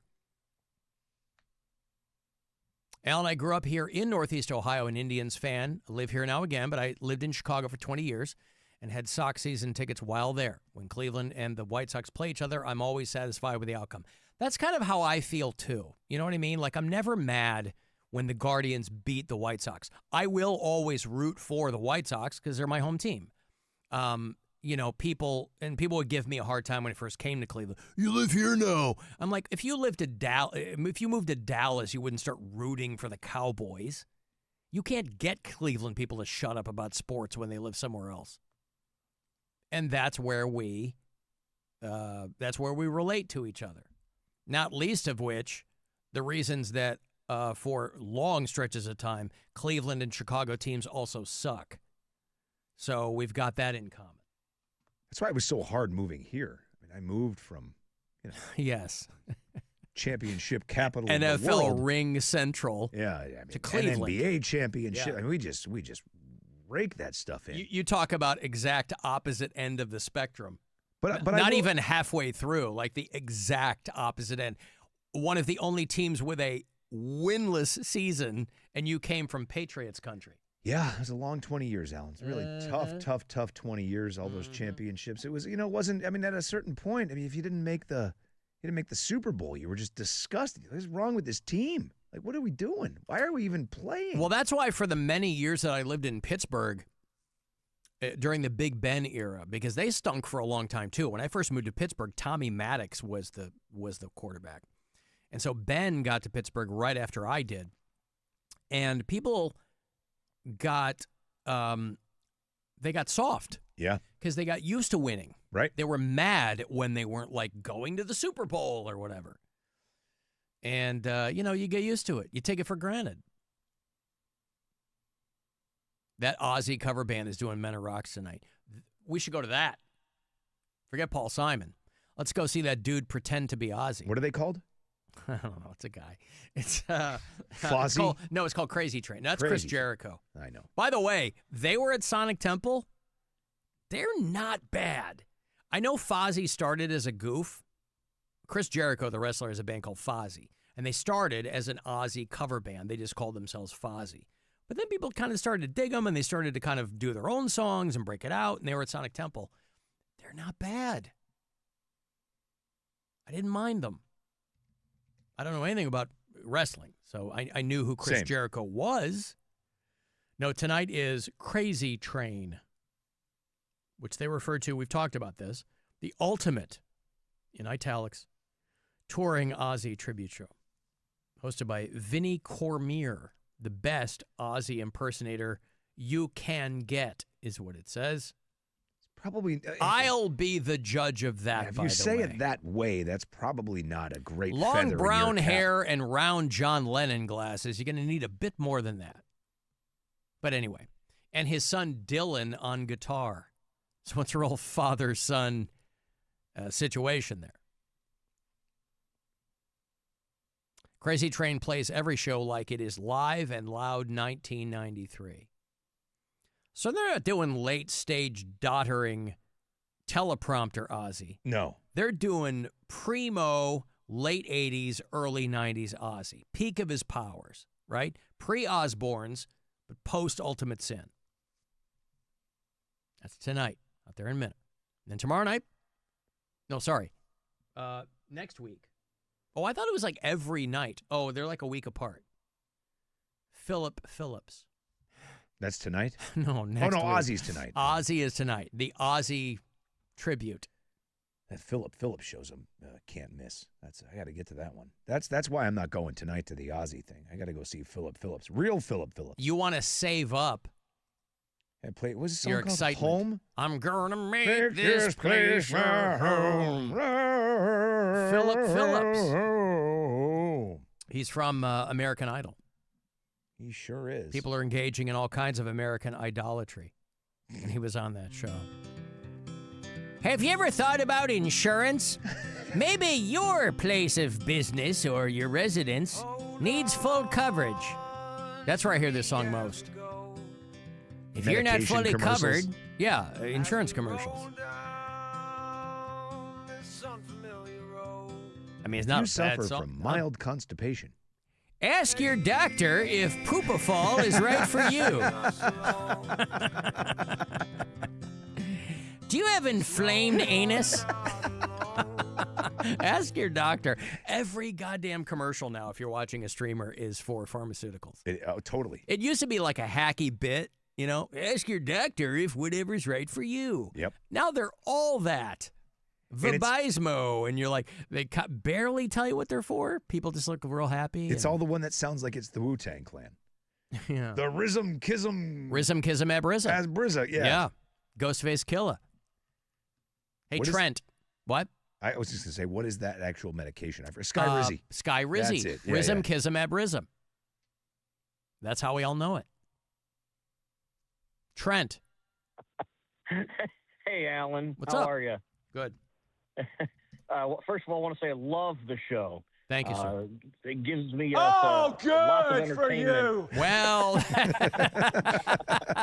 that's what we're here. I never Well, look a hey, gift horse in the mouth, Trent. I wanted to say, I heard you talking about your grandmother being referred to as a slut. Oof. And I remember you. I like to hear somebody referring else say it. to- There's never, yeah. What? You referred to my great grandmother who dated Clark Gable as being some type of floozy. Wow. If you remember, a cheap floozy. Yeah. I don't remember that, but it sounds like me, so I'll go with you. A cheap floozy. Yeah. Your grandmother dated Clark Gable? Yes, I've called in twice about that. Wow. Thanks for remembering me. How could I forget that, Trent from Rootstown? Hey, when is that guy going to call again whose grandmother banged Clark Gable? Yeah. And today's the day, on my birthday, Rob. Great-grandmother. Great-grandmother, yeah. Great-grandmother. Frankly, my dear, Yeah, I don't yeah. give So a how does it dental feel? damn. What? How does it feel? Yeah, how does it feel? Indeed. So Thank are you, you? sir? I love your show. Thank I you. really do. Yeah, Go but ahead, Trent, go. are you a Is there any chance that you are a genetic descendant of Clark Gable? No, not at all. She just dated him? I wish there was. She dated him in high school. Yes. In high school. Cadiz. I was going to say he's from Cadiz, Ohio. D's nuts. Cadiz nuts. Right. That's what my great grandmother said. Now refresh my memory, as apparently he's called me before, Rob. Refresh my memory. Was he like a cool guy, or you know? I don't know. I wasn't alive. I can't tell you if he was a cool guy or not. No, but you know she did. You didn't hear any stories? I wasn't alive. And Clark Gable was a real prick. Yeah. I don't know. The guy was married like 8 times. One of them could have been your great grandmother. You know what? I guess there's a chance. Yeah. Maybe. All right. Yeah, my grandmother could have some Clark Gable in her too. Oh, she did. Oh, she did. Yeah. She had some Clark Cable in her, Rob. Okay. Thank you, Trent. There's Trent out in Rootstown. Hey, low-hanging fruit is still fruit. Sure is. Where the hell is Cadiz, Ohio? And why is there a place in Ohio called Cadiz? I don't know, but it makes that joke work. Cadiz nuts. Right. That is like the far, is that near like East Palestine? It's almost to West Virginia. Wow. Steubenville. Nah. That's a town you want to get the hell out of, grew right? this mustache just for his grandmother. Frankly, my dear, I don't give a damn. Check out Cadiz nuts. Cadiz. Alan, it's pronounced Cadiz. Is it really Cadiz, Yeah, way Ohio? less funny. Way less funny. That's less funny. You can't say Cadiz, Cadiz nuts. No. No. You know what? I bet it's like you know how like so many American cities are named after places overseas? Cadiz is a city in Spain. And over here, you probably had, I don't know if Clark Gable was of Spanish ethnic extraction, but maybe he was. And Trent, who's out there in Rootstown and has, say it with me, called me twice before, Rob. But his grandmother. How great-grandmother. Great-grandmother. How dare I not remember when he... Adoy. I do feel bad because people think that I should remember when they've called me. And if it was a long time ago, I do feel bad because I don't want people thinking that they're... I like people to think that it was memorable. Yeah, but you do this for A lot of 4 times hours it a isn't. day. I Every know. day. I do? The amount of people you talk to. Oh, Jesus. I got to get the hell out of here. I barely 4 remember hours. a half of the things we talk about. I don't remember what I had for lunch. And we sit together daily. Melissa, Yeah. I'll get home. Melissa's like, oh, what did you guys do on the show today? I'm like, I don't know. Mhm. I'll have to go back and listen. I forget. I don't know. I started taking notes just to have some. What'd you talk about today? I don't know. I don't know. I don't know. Good talk. That's what I Cadiz get. nuts. Good talk. I go, I don't know, man. Listen to the show. I know people got lives to lead. What'd you talk about today? Cadiz, I don't know. Ohio. What else? It's like a smoke ring. I farted out and it's gone. Call it blacking out. You just don't remember. Yeah. Yeah. Yep. Okay, That's what I Jess. This is a chess level event. That's what I call blacking out. Is what I call when the sun goes down, Rob. That's right. Yep. Every When it's not- 36 hours. When it's not daytime anymore. Right. Yeah. Once a year. Right. Like living in the Arctic Circle. Do you imagine if Jess was living in the Arctic Circle? No, like 30 days of Alaska. night. What? Like Alaska. Am I wrong? Very. I mean, Alaska's not in the Arctic Circle. No, Alaska has a lot of. They are snow and ice. They yeah. are farther don't north get than night. farther north They don't than get we night are. sometimes. They do get night sometimes. They sure do, Rob. No, they get. What? They don't get dark. They don't get darkness for days, right? Mm-hmm. And then it's super bright for a lot of days, Mm-hmm. and you can't tell if it's night or day. Mm-hmm. They do get a lot of darkness up there, Rob. And if you're living in Alaska, and it's hey Nora. Hi, happy birthday, I guess. You know what? She lays into me, Wow. Rob. She calls. She's already helping to ruin my own daughter's name. My daughter's name, Nora. Happy birthday, I guess. She just kicks me in the Cadiz nuts as soon as she calls up. Yeah. You're practically 60 now. Shut up, Nora. Nice. You huff my hole. You're gonna call me on my own show and break my balls. Why don't you? I have one more thing to say to break your balls. It's pronounced Cadiz, not Cadiz. Oh, good for you. Cadiz. Sorry. I dated a boy down there. Yeah, what a flex. You dated. Yeah. Nora's calling to correct me on these hill rod towns in Ohio.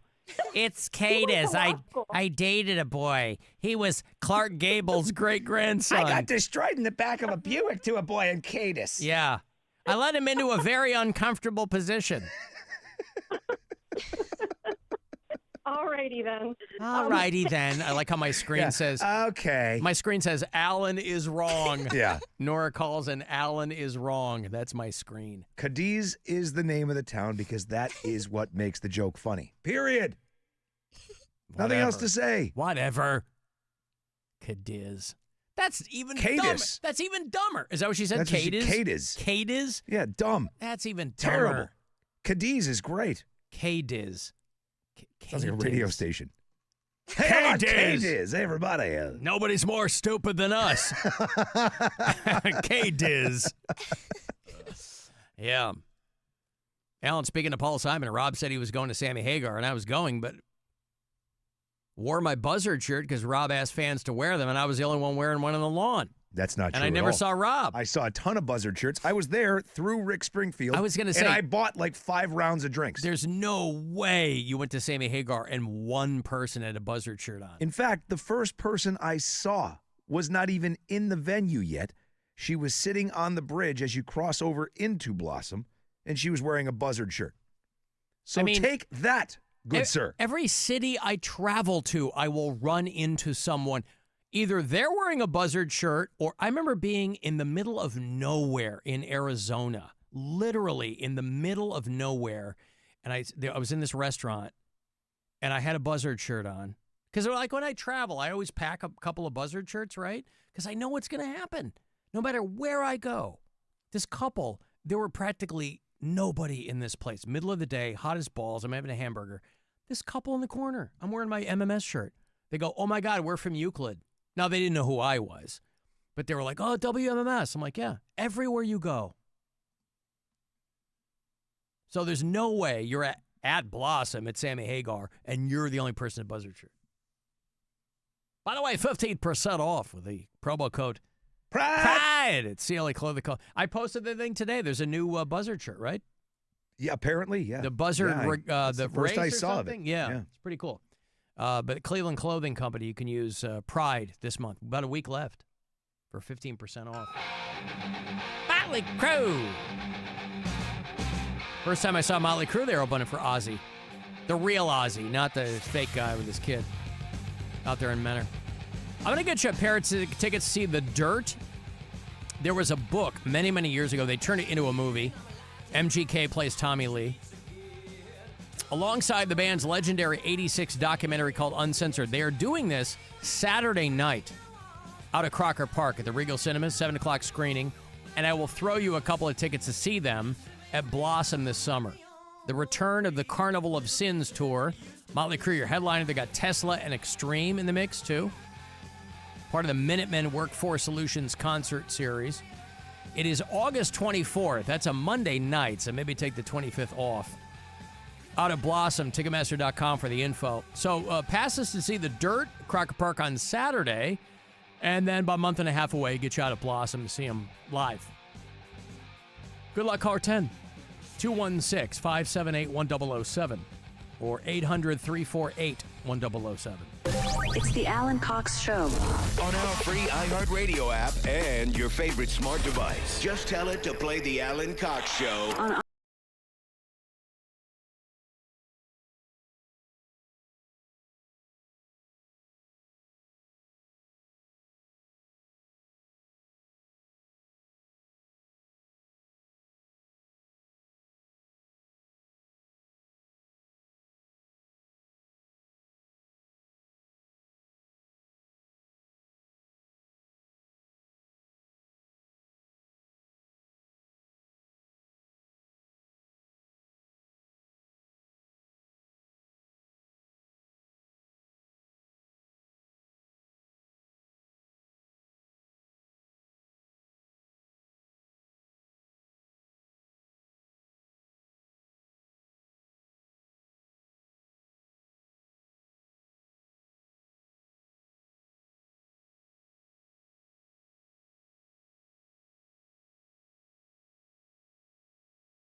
questions. What do I like about Alan Cox? Finally answered. All right, I don't like much about you. The Alan Cox Show. On 100.7 WMMS.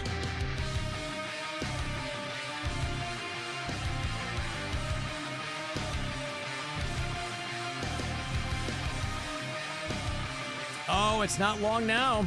A couple of minutes away from that last keyword of the day to get you a cut of the $250K we're giving away this summer.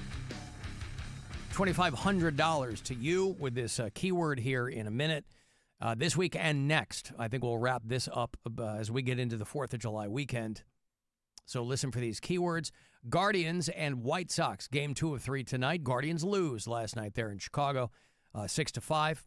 7:40 tonight from Guaranteed Rate Field. Sure, I whatever should it's know called. what Yeah, it's that called. not Comiskey Park. No. Guardians, White Sox tonight, 7:40. And then the 3rd of 3 tomorrow afternoon. And the Guardians come home, host the Seattle Mariners. Ken Griffey Jr. The Mariners. This weekend, and then on to the Tejas Rangers here at home. And then the White Sox come here. Got to taste your own medicine. I'll be going to the game, Rob. I'll probably go to that Thursday night game because it's a 4-game series. And so I'll probably sit there in my White Sox cap, my brand new White Sox shirt that our friend Mark Gainey got me. And I will, spoiler, probably, Rob, be wearing white socks. Because the team. Yeah. Yeah. No, I'll wear my J-Ram jersey and my White Sox cap. Just to hedge my bets. Hey, Darcy. Yes. What's up?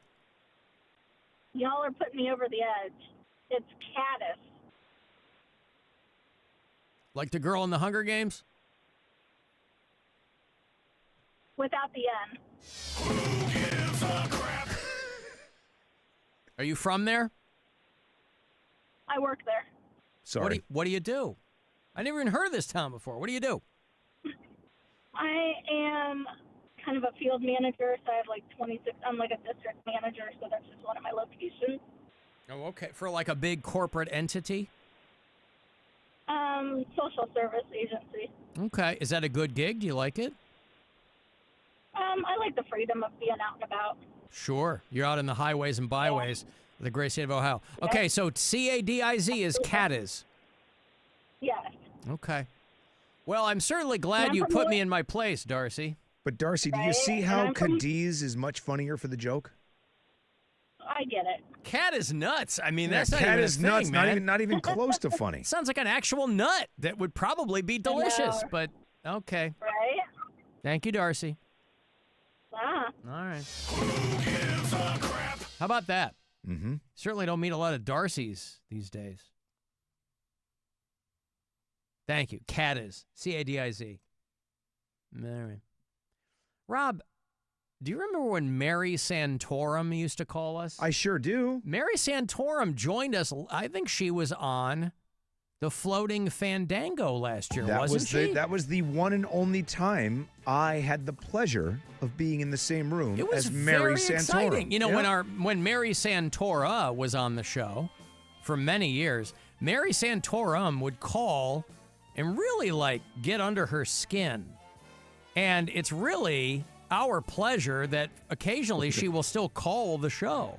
And I can't believe that Mary, how are you? It's been a long time.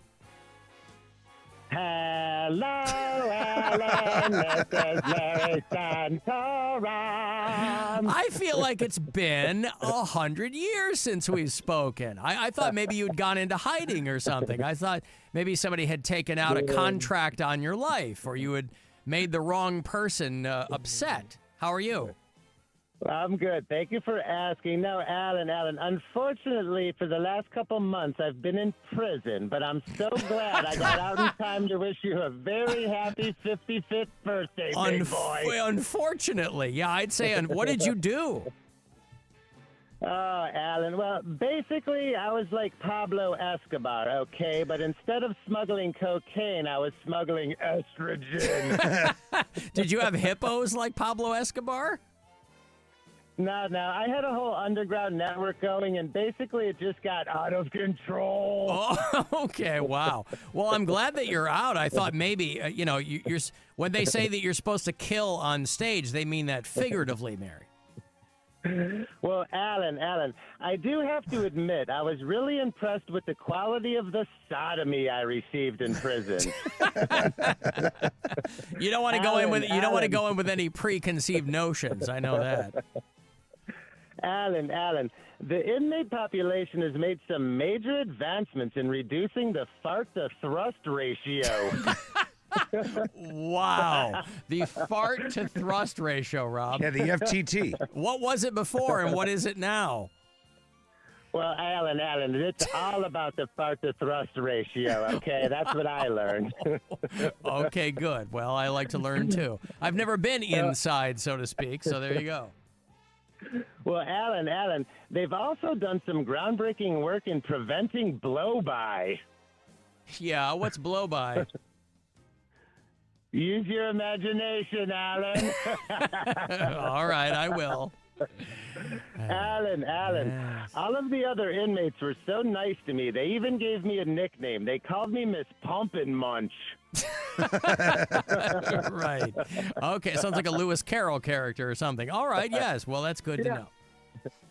Hey, Alan, while I was in the Hooscow, some of the other prisoners told me about the infamous 55. Have you ever heard of the infamous 55, Alan? No, I hope you'll tell me.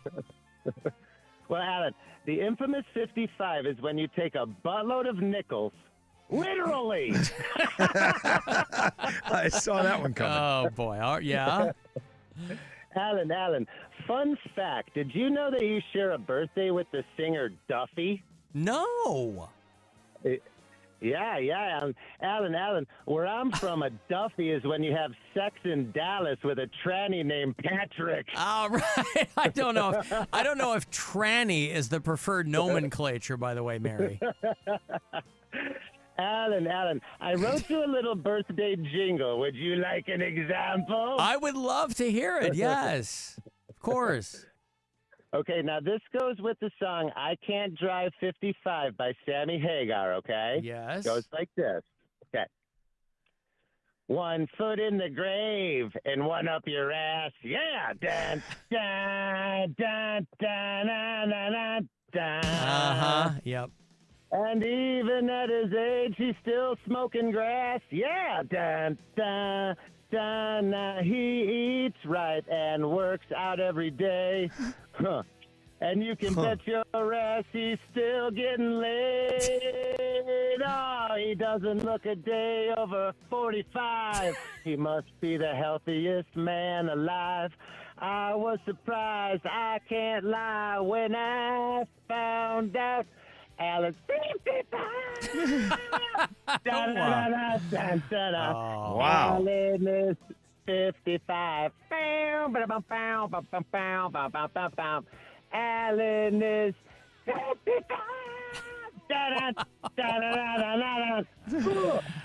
Wow. Lots of uhs in there. Rob, Wow. certainly Mary Santorum perfected her rock and roll onomatopoeia there with a guitar solo. So, wow. Mary, thank you so much. You're welcome, Ed. You're welcome. Thank you for taking my call. I'm glad you like it and letting me perform my craft. You're a scholar and a gentleman, and have a happy birthday, buddy. Make sure that you keep your nose clean, all right? So there's no more 55 nickels up your ass or whatever it is. Bye, Mary. Thank you, Mary. Oh. Wow. What did she say? The fart to thrust ratio? Fart to thrust ratio. That's the FTT. gross. Yeah. And who knew that I had a birthday shared with Duffy? What a terrible story she had, right? She was on the cusp of major success. And then, like, she had all this, she got sexually assaulted and just, terrible stuff. All right, thank you, Mary Santorum. Wow. Who checks in with us occasionally. All right. It's been a while. Yeah, it's been a minute. Hey, I got money here for you. It is the last keyword today. Your cut of the $250,000 we're giving away this summer. $2,500. So listen closely, and I hope you win. Now's your chance to win $2,500. Just enter this nationwide keyword on our website, birthday. That's birthday. Enter it now. WMMS.com. Money, money, money, money! Thank you, Brian. Yeah. Uh-huh. Alan, I hope that cheap floozy dated Clark Gable prior to his gum infection and halitosis problem. All right. Northern Alaska is in the Arctic Circle. Yes, I'm aware of that, but we weren't talking about that. We were talking about Anchorage, not the northernmost part of Alaska. Right. Yeah. Then again, she did say Alaska. So should I stick up for Jess here? My thought is, I feel like she meant the continental, like the lowest part. My thought is we should always stick up for Jess. But on a technicality, She's I feel on the like show. she may have been correct, so she should get kudos. This is why we give her a hard time at our peril. We should give her Because a redirection. In the middle of, in the midst of, what is a day? Yeah. You could also get You could also Arctic stumble into Circle. part of Alaska is in the Arctic Circle. Yeah. Yeah. Oh, I wasn't talking about that. And Jess, you just have made it so we cannot help you out of it. She won't take the W. She won't. She's got to just get there can't- on her own. She just can't She's do not it. here for the handout. She's Now, here what for I meant was, This is a Jess level event. what I meant was the part that was not up there. No, I meant that Alaska has light days and then dark days There you go, Rob. Like for extended periods of time. there you go. Like a light periods and hard periods, Rob. Yeah. Heavy flow. Yeah. Jess also saw that movie with You get that. Mork from Ork in it. You get that. There are heavy days and there are light days. Right. Really. Yeah. Yeah. Yep. Is what she's trying to say. Correct. I read somewhere that their periods attract bears. The bears can smell the menstruation. Cotton Ball's pointing out that Quality Sodomy is a great band name. Not terrible. Yeah. Hey, Alan. Hey, Jess. Oh, hey, Rob. So I got a pet theory on this whole why people age differently thing. Our generations are the first ones that are walking around with a GD water bottle all the friggin' time. Go back to old movies, go back to old news footage. People weren't drinking water. They didn't carry a bottle of water with them at all times. We've had hydration foisted upon us so hard. Back in the 1900s growing up, I remember getting a headache at least once a week. Now in the 21st century, can't tell you the last time I had one. Just my theory. Happy birthday, AC. Hate the show. Cotton Balls. Oh, what's annoying now besides everything? Here's what's annoying me. People telling me to hydrate. I don't want to hear about hydrating. You need to hydrate, Jerry. You better hydrate. You're on the plane. You're in the gym. You got to be hydrating. Make sure you're hydrating. Are you hydrating? Do you know what could happen to you if you don't hydrate? You could get dehydrated. Oh, no. Wouldn't I get thirsty first? No. According to the fitness people on TV, if you feel thirsty, you're too late. What do you mean I'm too late? What do I do? Just try and catch the pieces of your face as they dry up and crack off onto the floor. Some people are complaining about the World Cup matches. That it's really hot. And again, you can't control the weather. Allegedly. Oh, yeah, right. That it's hot in some venues and not in others, right? But there's like hydration breaks and things like that. There's criticism of that. Hydration breaks at the World Cup. What's the matter with that? All the matches have a 3-minute hydration break. What's the matter with that? That's the first time it's ever been done, so it's just kind of So weird. what? Like they play. Well, I mean, Nothing's it's ever been done until it's done. No, I know, but when they stop, it's like whenever they change the rules in any sport, it's weird. Like they're playing. Go drink some water, kids. All right. Do they have? It is odd. I'm not going to say it's not. I have watched many a game in this World Cup, it is odd to see a hydration break. But they make up for it with stoppage time, which is fine. So once, because you know how the clocks work, they count up to 45 twice, so they add 3 minutes on at the end of the first half, and then whatever else, right? So they make up for it, but it's just a weird thing to do in the middle of a game. Like, okay, guys, timeout, go drink a high C. On that note, I played soccer for many years as a kid. I didn't commit myself to it to where when I got to high school and college, by that time I was wrestling. But as a kid, I played soccer, loved it. Do they have orange slices in World Cup games? Oh, God, they have to. This is what I'm saying. Like, it sounds like a ridiculous question. You to want ask, those but big I don't know orange anybody's slices, asking. too, not those thin ones. Those thin ones are lame. You want the big orange slice. You can put in, like, bite down and make it like a whole mouth guard. That's the kind of orange slice you want. You want like a quarter orange. Yeah, yeah. Yeah. You want like a half of a cutie. Right. In your mouth. A half a cutie in my mouth. Yeah! Yes, all of the time. Anytime you get an opportunity to get a cutie in your mouth. Any chance I can have. Yeah, yeah. I got to take a break. 35192 to text. You can watch on our YouTube channel. Listen anywhere on the iHeart Radio app. The Alan Cox Show. On 100.7 WMMS. We got stuff you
35192. Send me a text if you want.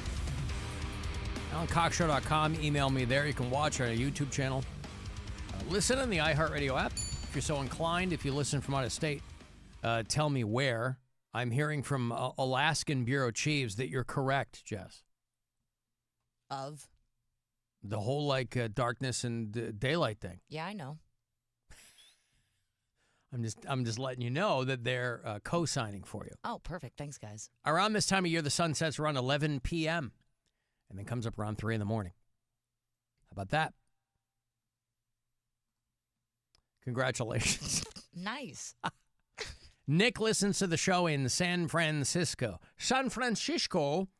Todd's in Phoenix. Wendy is in Covina, California. Kelly is in Milwaukee, Wisconsin. Sherry's in Golden, Colorado. Some late additions or the most recent additions to the bureau chief map.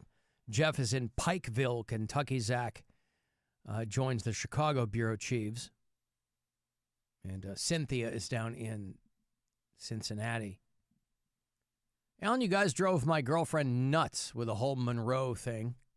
Probably the hardest that I laughed in a while. But now anytime I want to get her upset, I just whip out Monroe. I can't wait for October to get here.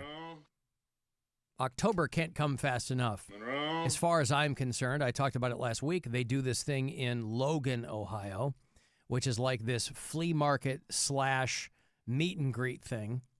And it's a lot of 80s actors and, D-list celebrities, or with respect. I mean, people that you really haven't thought of for a while. People from Growing Pains. Todd Bridges from Different Strokes does this thing.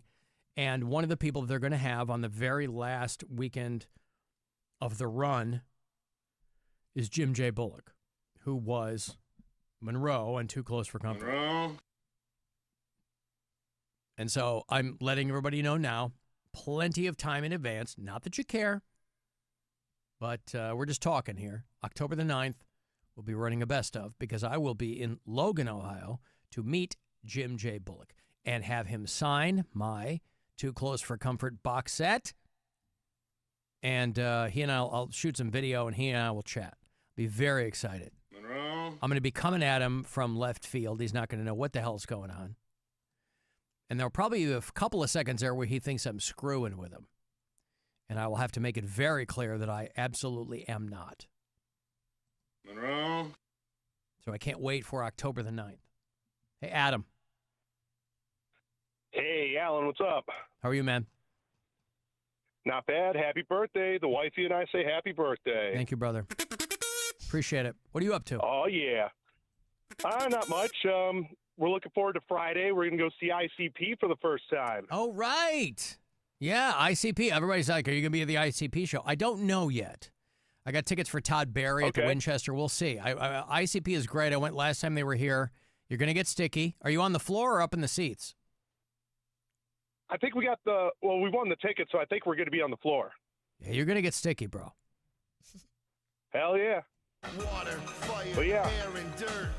And magnets, how do they work? Yeah, ICP is dynamite.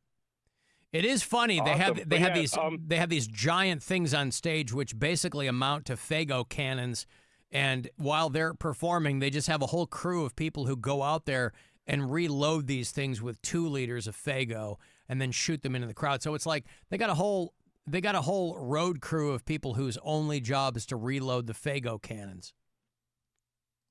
That's amazing. Yeah.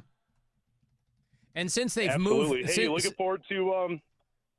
Oh, go ahead. No, I was going to say, since they've moved the gathering of the Juggalos to Missouri and out of Ohio, this might be the last opportunity for people to see ICP close to home. Right on. You still counting down the days for incarceration? Yeah, incarceration will be fun, mid-July. Yeah, but I'm already giving away Sonic Temple tickets the remainder of the week, so... That's crazy. Yeah, it's pretty wild. All right, thank you, Adam. I just came back in. Was he calling about Juggalos be tripping, yo. What'd you say, Rob? I was running a bit behind. I had to use the Banio. Was he calling about your birthday? The Banio? Yeah. That's Spanish. Spanish for what, Jess? Bathroom. All right. She knows Spanish. mean to Doesn't know record Rob science. live there. Excuse in me. the thing. He brought his microphone. I've had that trick stomach for the last few days. It's just comes with the job, you know what I mean? Excuse me. No Chewbacca farts for me. That is one of yours. Is today your birthday? Shut up, Rob. Oh, happy birthday. Jess. Yeah. That half a bottle of tequila suggests it might be your birthday, Alan. Kind of put a dent in that, didn't we? I feel like we should.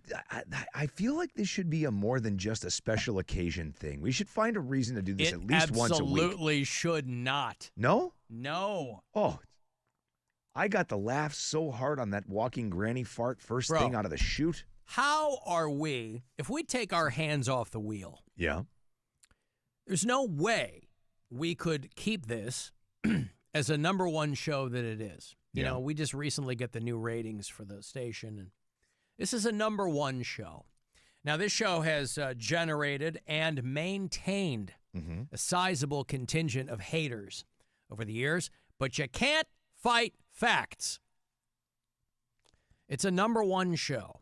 Yes. And so we sit resolute in that knowledge. Now, trust me, nobody is more surprised than your boy right here, all right? But that's because of you guys. It's not because of me. It's not because of Rob. It's kind of because of Jess. I think it's kind of because of me. It's kind of because of Rob. Pretty awesome. It's not. One of our VPs is here today, and he and I go way back, so he can be a little bit more candid with me. And I know he's breaking my balls. He goes, well, it's a good thing Rob came in to save your show. I'm like, why don't you eat my ass? Did he say that? Yeah.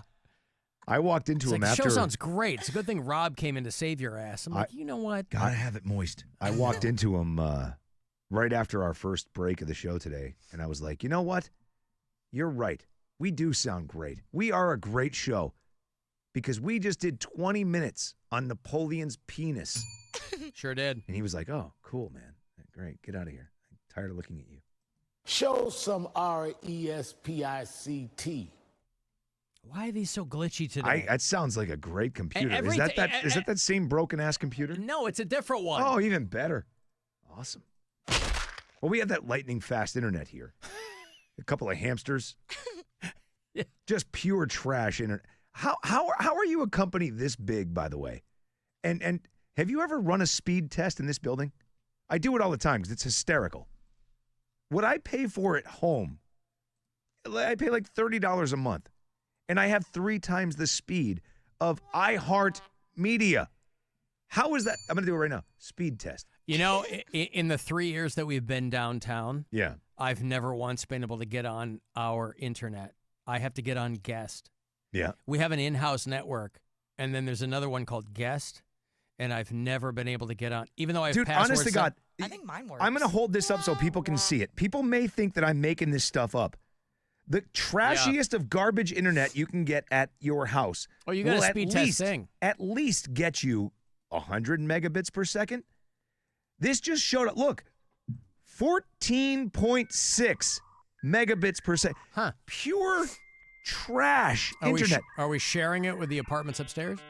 Dude, I don't know. The upload speeds are at 3.82 megabits per second. This is basically a touch above dial-up. Wow. You're at home, you can get a gig of download and upload speed for under $100 a month. We have 14.6 mega. I'm going to run it again just to make sure I'm not losing my mind. Look at in real time. I'm not making this up. Look at it. What's it supposed to be? 50. It's like 50. What does that say? 7 point. Yeah. Vacillating Dude. between 3 and 7.2. It's going down. These are 1.4. our internet speeds at iHeartMedia Cleveland. You tell me how in the hell that's possible. That should be, if you look all the way to the right there, it says 1K. Mm-hmm. That's 1 gigabit internet. That's the fiber stuff that most of us can get at home now. The average people get is between 100 and 250. We are sitting at 5. Did you say gigabit? Gigabyte. Yeah. I'm your dog's piss. That's our IT guy. Mm-hmm. Hey, Drunk Sue. Hey, baby. What's going on, Sue? How are you?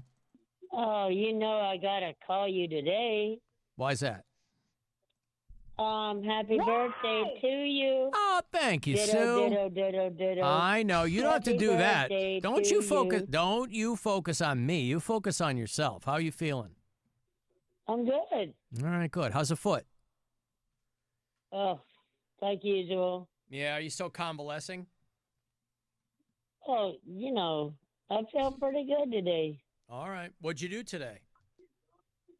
Absolutely nothing. Oh, I like that. That That's sounds the best. so. That's my dream. I don't get enough of those days. I don't get wait any of those days. to do nothing. And I'm terrible at free time. love I them am days. terrible. If there's like a day where I really don't have much to do, I'm crawling up the walls.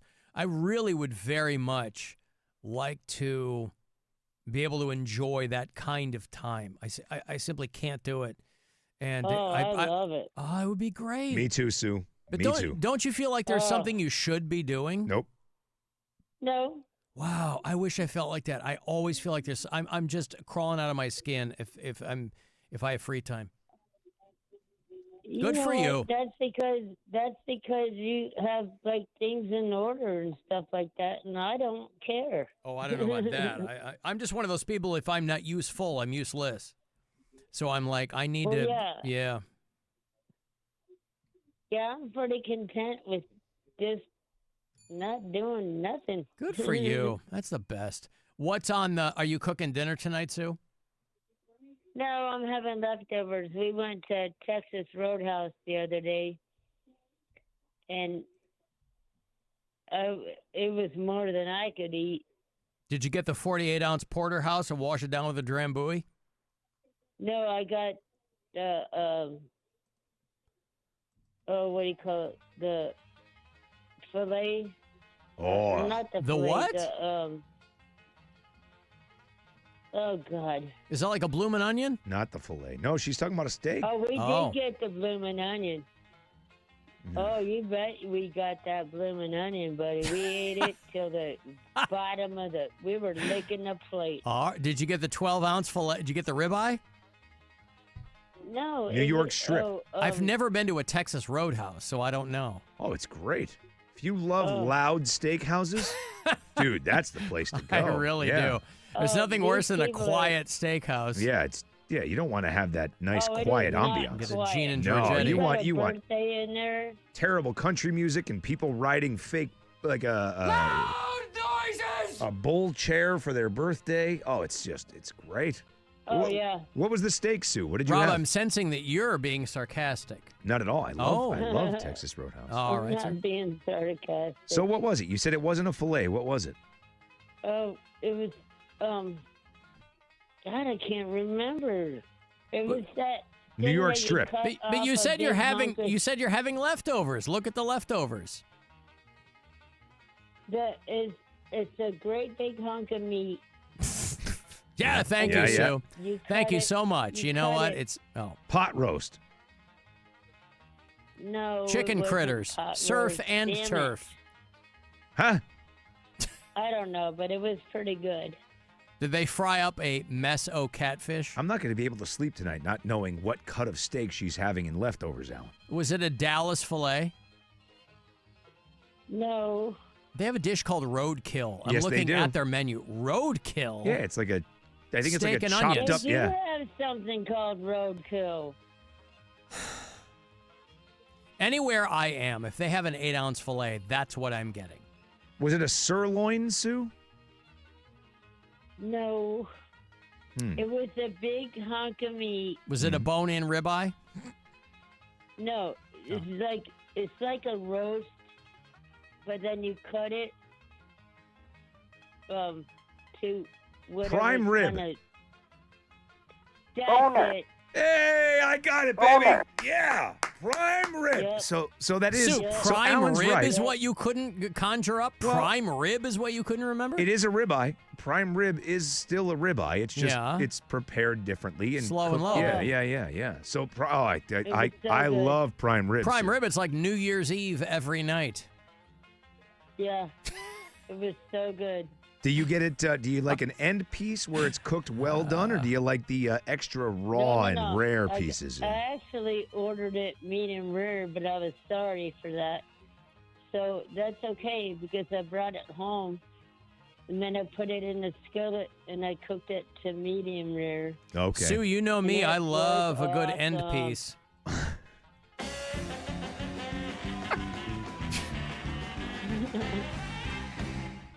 Hey, guess what? What? We finally get to pick up our car. Oh, that has good been at for this you. spot. Were you what? It's been at Marhofer Buick up in Belleville Village for 2 weeks. We've gone without a Why? vehicle. Wow. How are you getting around? How are you getting to the Texas Roadhouse? We got a ride. You got a ride to the Texas Roadhouse? Was it called Uber, or you had somebody drive you to the Tejas Roadhouse? No, Bob's daughter picked us up because Bob he's going to turn 70 on Thursday. Wow. Well, happy early birthday to him. Yeah. That's exciting. What will you do for his birthday? He had his birthday. That's some Texas Roadhouse, right, Sue? That's right. Sue, I don't want to be indelicate, but I'm going to ask you a question. You've always been nothing less than candid with us. Do you do anything special for Bob's birthday? Maybe. Yeah, look at that. You see what's going on? She knew what you meant. That's She right. knew what you meant. She rubs that bum foot all over his crotch, Rob. Oh, God. Oh, yeah. She gets in there. Oh, man. I'm going to share this Mama's gangrene. going to take care of Papa. You take care of your man, yeah? You betcha. All right. Listen, Sue. Yeah, but you know what? I'm just really mad at Ron Marhofer Buick. Oh, because boy. they've taken 2 weeks. I'm really mad at them, and we're supposed to have a warranty that they won't honor. It's no good, no better than a pen on a piece of paper that doesn't mean anything. What was wrong with the car? Yeah, I don't know anything about that, but what was wrong with the car? What happened? The sensor came on, and it says shut engine off. I hope you shut engine off. Yeah, at that point. We did. We did. Yeah. We ended up having it towed up there, thinking that the warranty was good. Wrong. Mm-mm. So it's just been a whole pain in the ass with Marhofer. You can get a good look at a butcher by sticking your head up his ass. I'll tell you what, I stick my foot up there. That's right, Sue. Stick my foot up there and twiddle it around all over the place. Which foot? The healthy one or the non-healthy one? Oh, come on. The unhealthy one, so That's he right. gets an infection. There you go, Sue. Tell him how it is. That's right. Is the gator skin better? Oh, yeah. Good. I've been, that was, of all of your ailments, that's been the one that's bothered me the most. I was really, really worried about that skin. Yeah, it kind of sucks. But it's better. It's better. Good. Yep, it's good. Okay. Listen, thank you, Sue. I appreciate the... oh, you're cutting out. I've got to cut you off there. Thank you, Sue. There's Drunk Sue. Wow. Who is... Golly, Rob, she is... Just a delight. On top of it, right? Thank you, Sue. Yeah. Doesn't know what her leftovers are. Nope. I wonder how she takes care of Bob for his birthday. Oh, you know. What do you think? You think, like, at this point, is it just straight hand stuff? I guess we'll never know. I mean, not foot stuff. That's what I mean. So foot's out, right? Wouldn't be foot stuff. Based on the other ailments of late, it's not below the waist. It's just hand stuff. I don't think so. I don't think so at all. I gotta tell you, I don't think so in the least. If there's any gargling happening, I think Straight you're right. hand stuff. Not only that, she's a lady. That's right. She's a lady. That's right. All right, we got to go. Listen, I am I'm off into the night to seek my fame and fortune, Rob. Thank you guys for hanging out. We'll talk to you again tomorrow around 2 o'clock, God willing. Unless this place blows up, that's always a possibility. Rob, where can people hit you up in the meantime? WMMS Rob on Instagram. Jess? WMMS just Jess.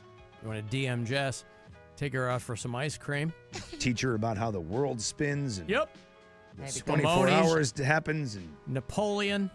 Whatever it is. 365 days in a year. All those things. Yep. Have a nice lesson. She doesn't know that. How is she celebrating her son's birthday? She knows the day he was born, she doesn't know celebrate his birthday every right. 24 hours. Right. It's his birthday again. Rotations around the sun. We're spinning around the sun again. His birthday. My son is 365 years old. Looks great for his age, doesn't he? He's Benjamin Button. All right. Thanks, guys. I'm Alan Cox Show on your socials. You can listen to this program wherever you get your podcasts. If you don't join us live, you can listen time shifted. If you use the iHeartRadio app, you can drop messages for us. Otherwise, you can watch the show on our YouTube channel. Email me for anything, alan@alancockshow.com. And the after hours line. If you're a little bit more long-winded, want to leave a voicemail, you do that. 216-986-8903. Guardians baseball is on the way. 2nd of 3 against the White Sox. Guardians hoping to come back. 7:40 your first pitch there at Comiskey, and 7:10 your pregame. And I'll see you in hell. Just before we go, I'm going to go to the bathroom for a bit. Not to cry about you leaving, but just to take a huge dump. So if you hear any crying from the bathroom, not about you. It's the dump. Be careful of what you say. Be careful in every way. Be careful of what you do. Big Brother is watching you. Be circumspect and discreet. Stay light on your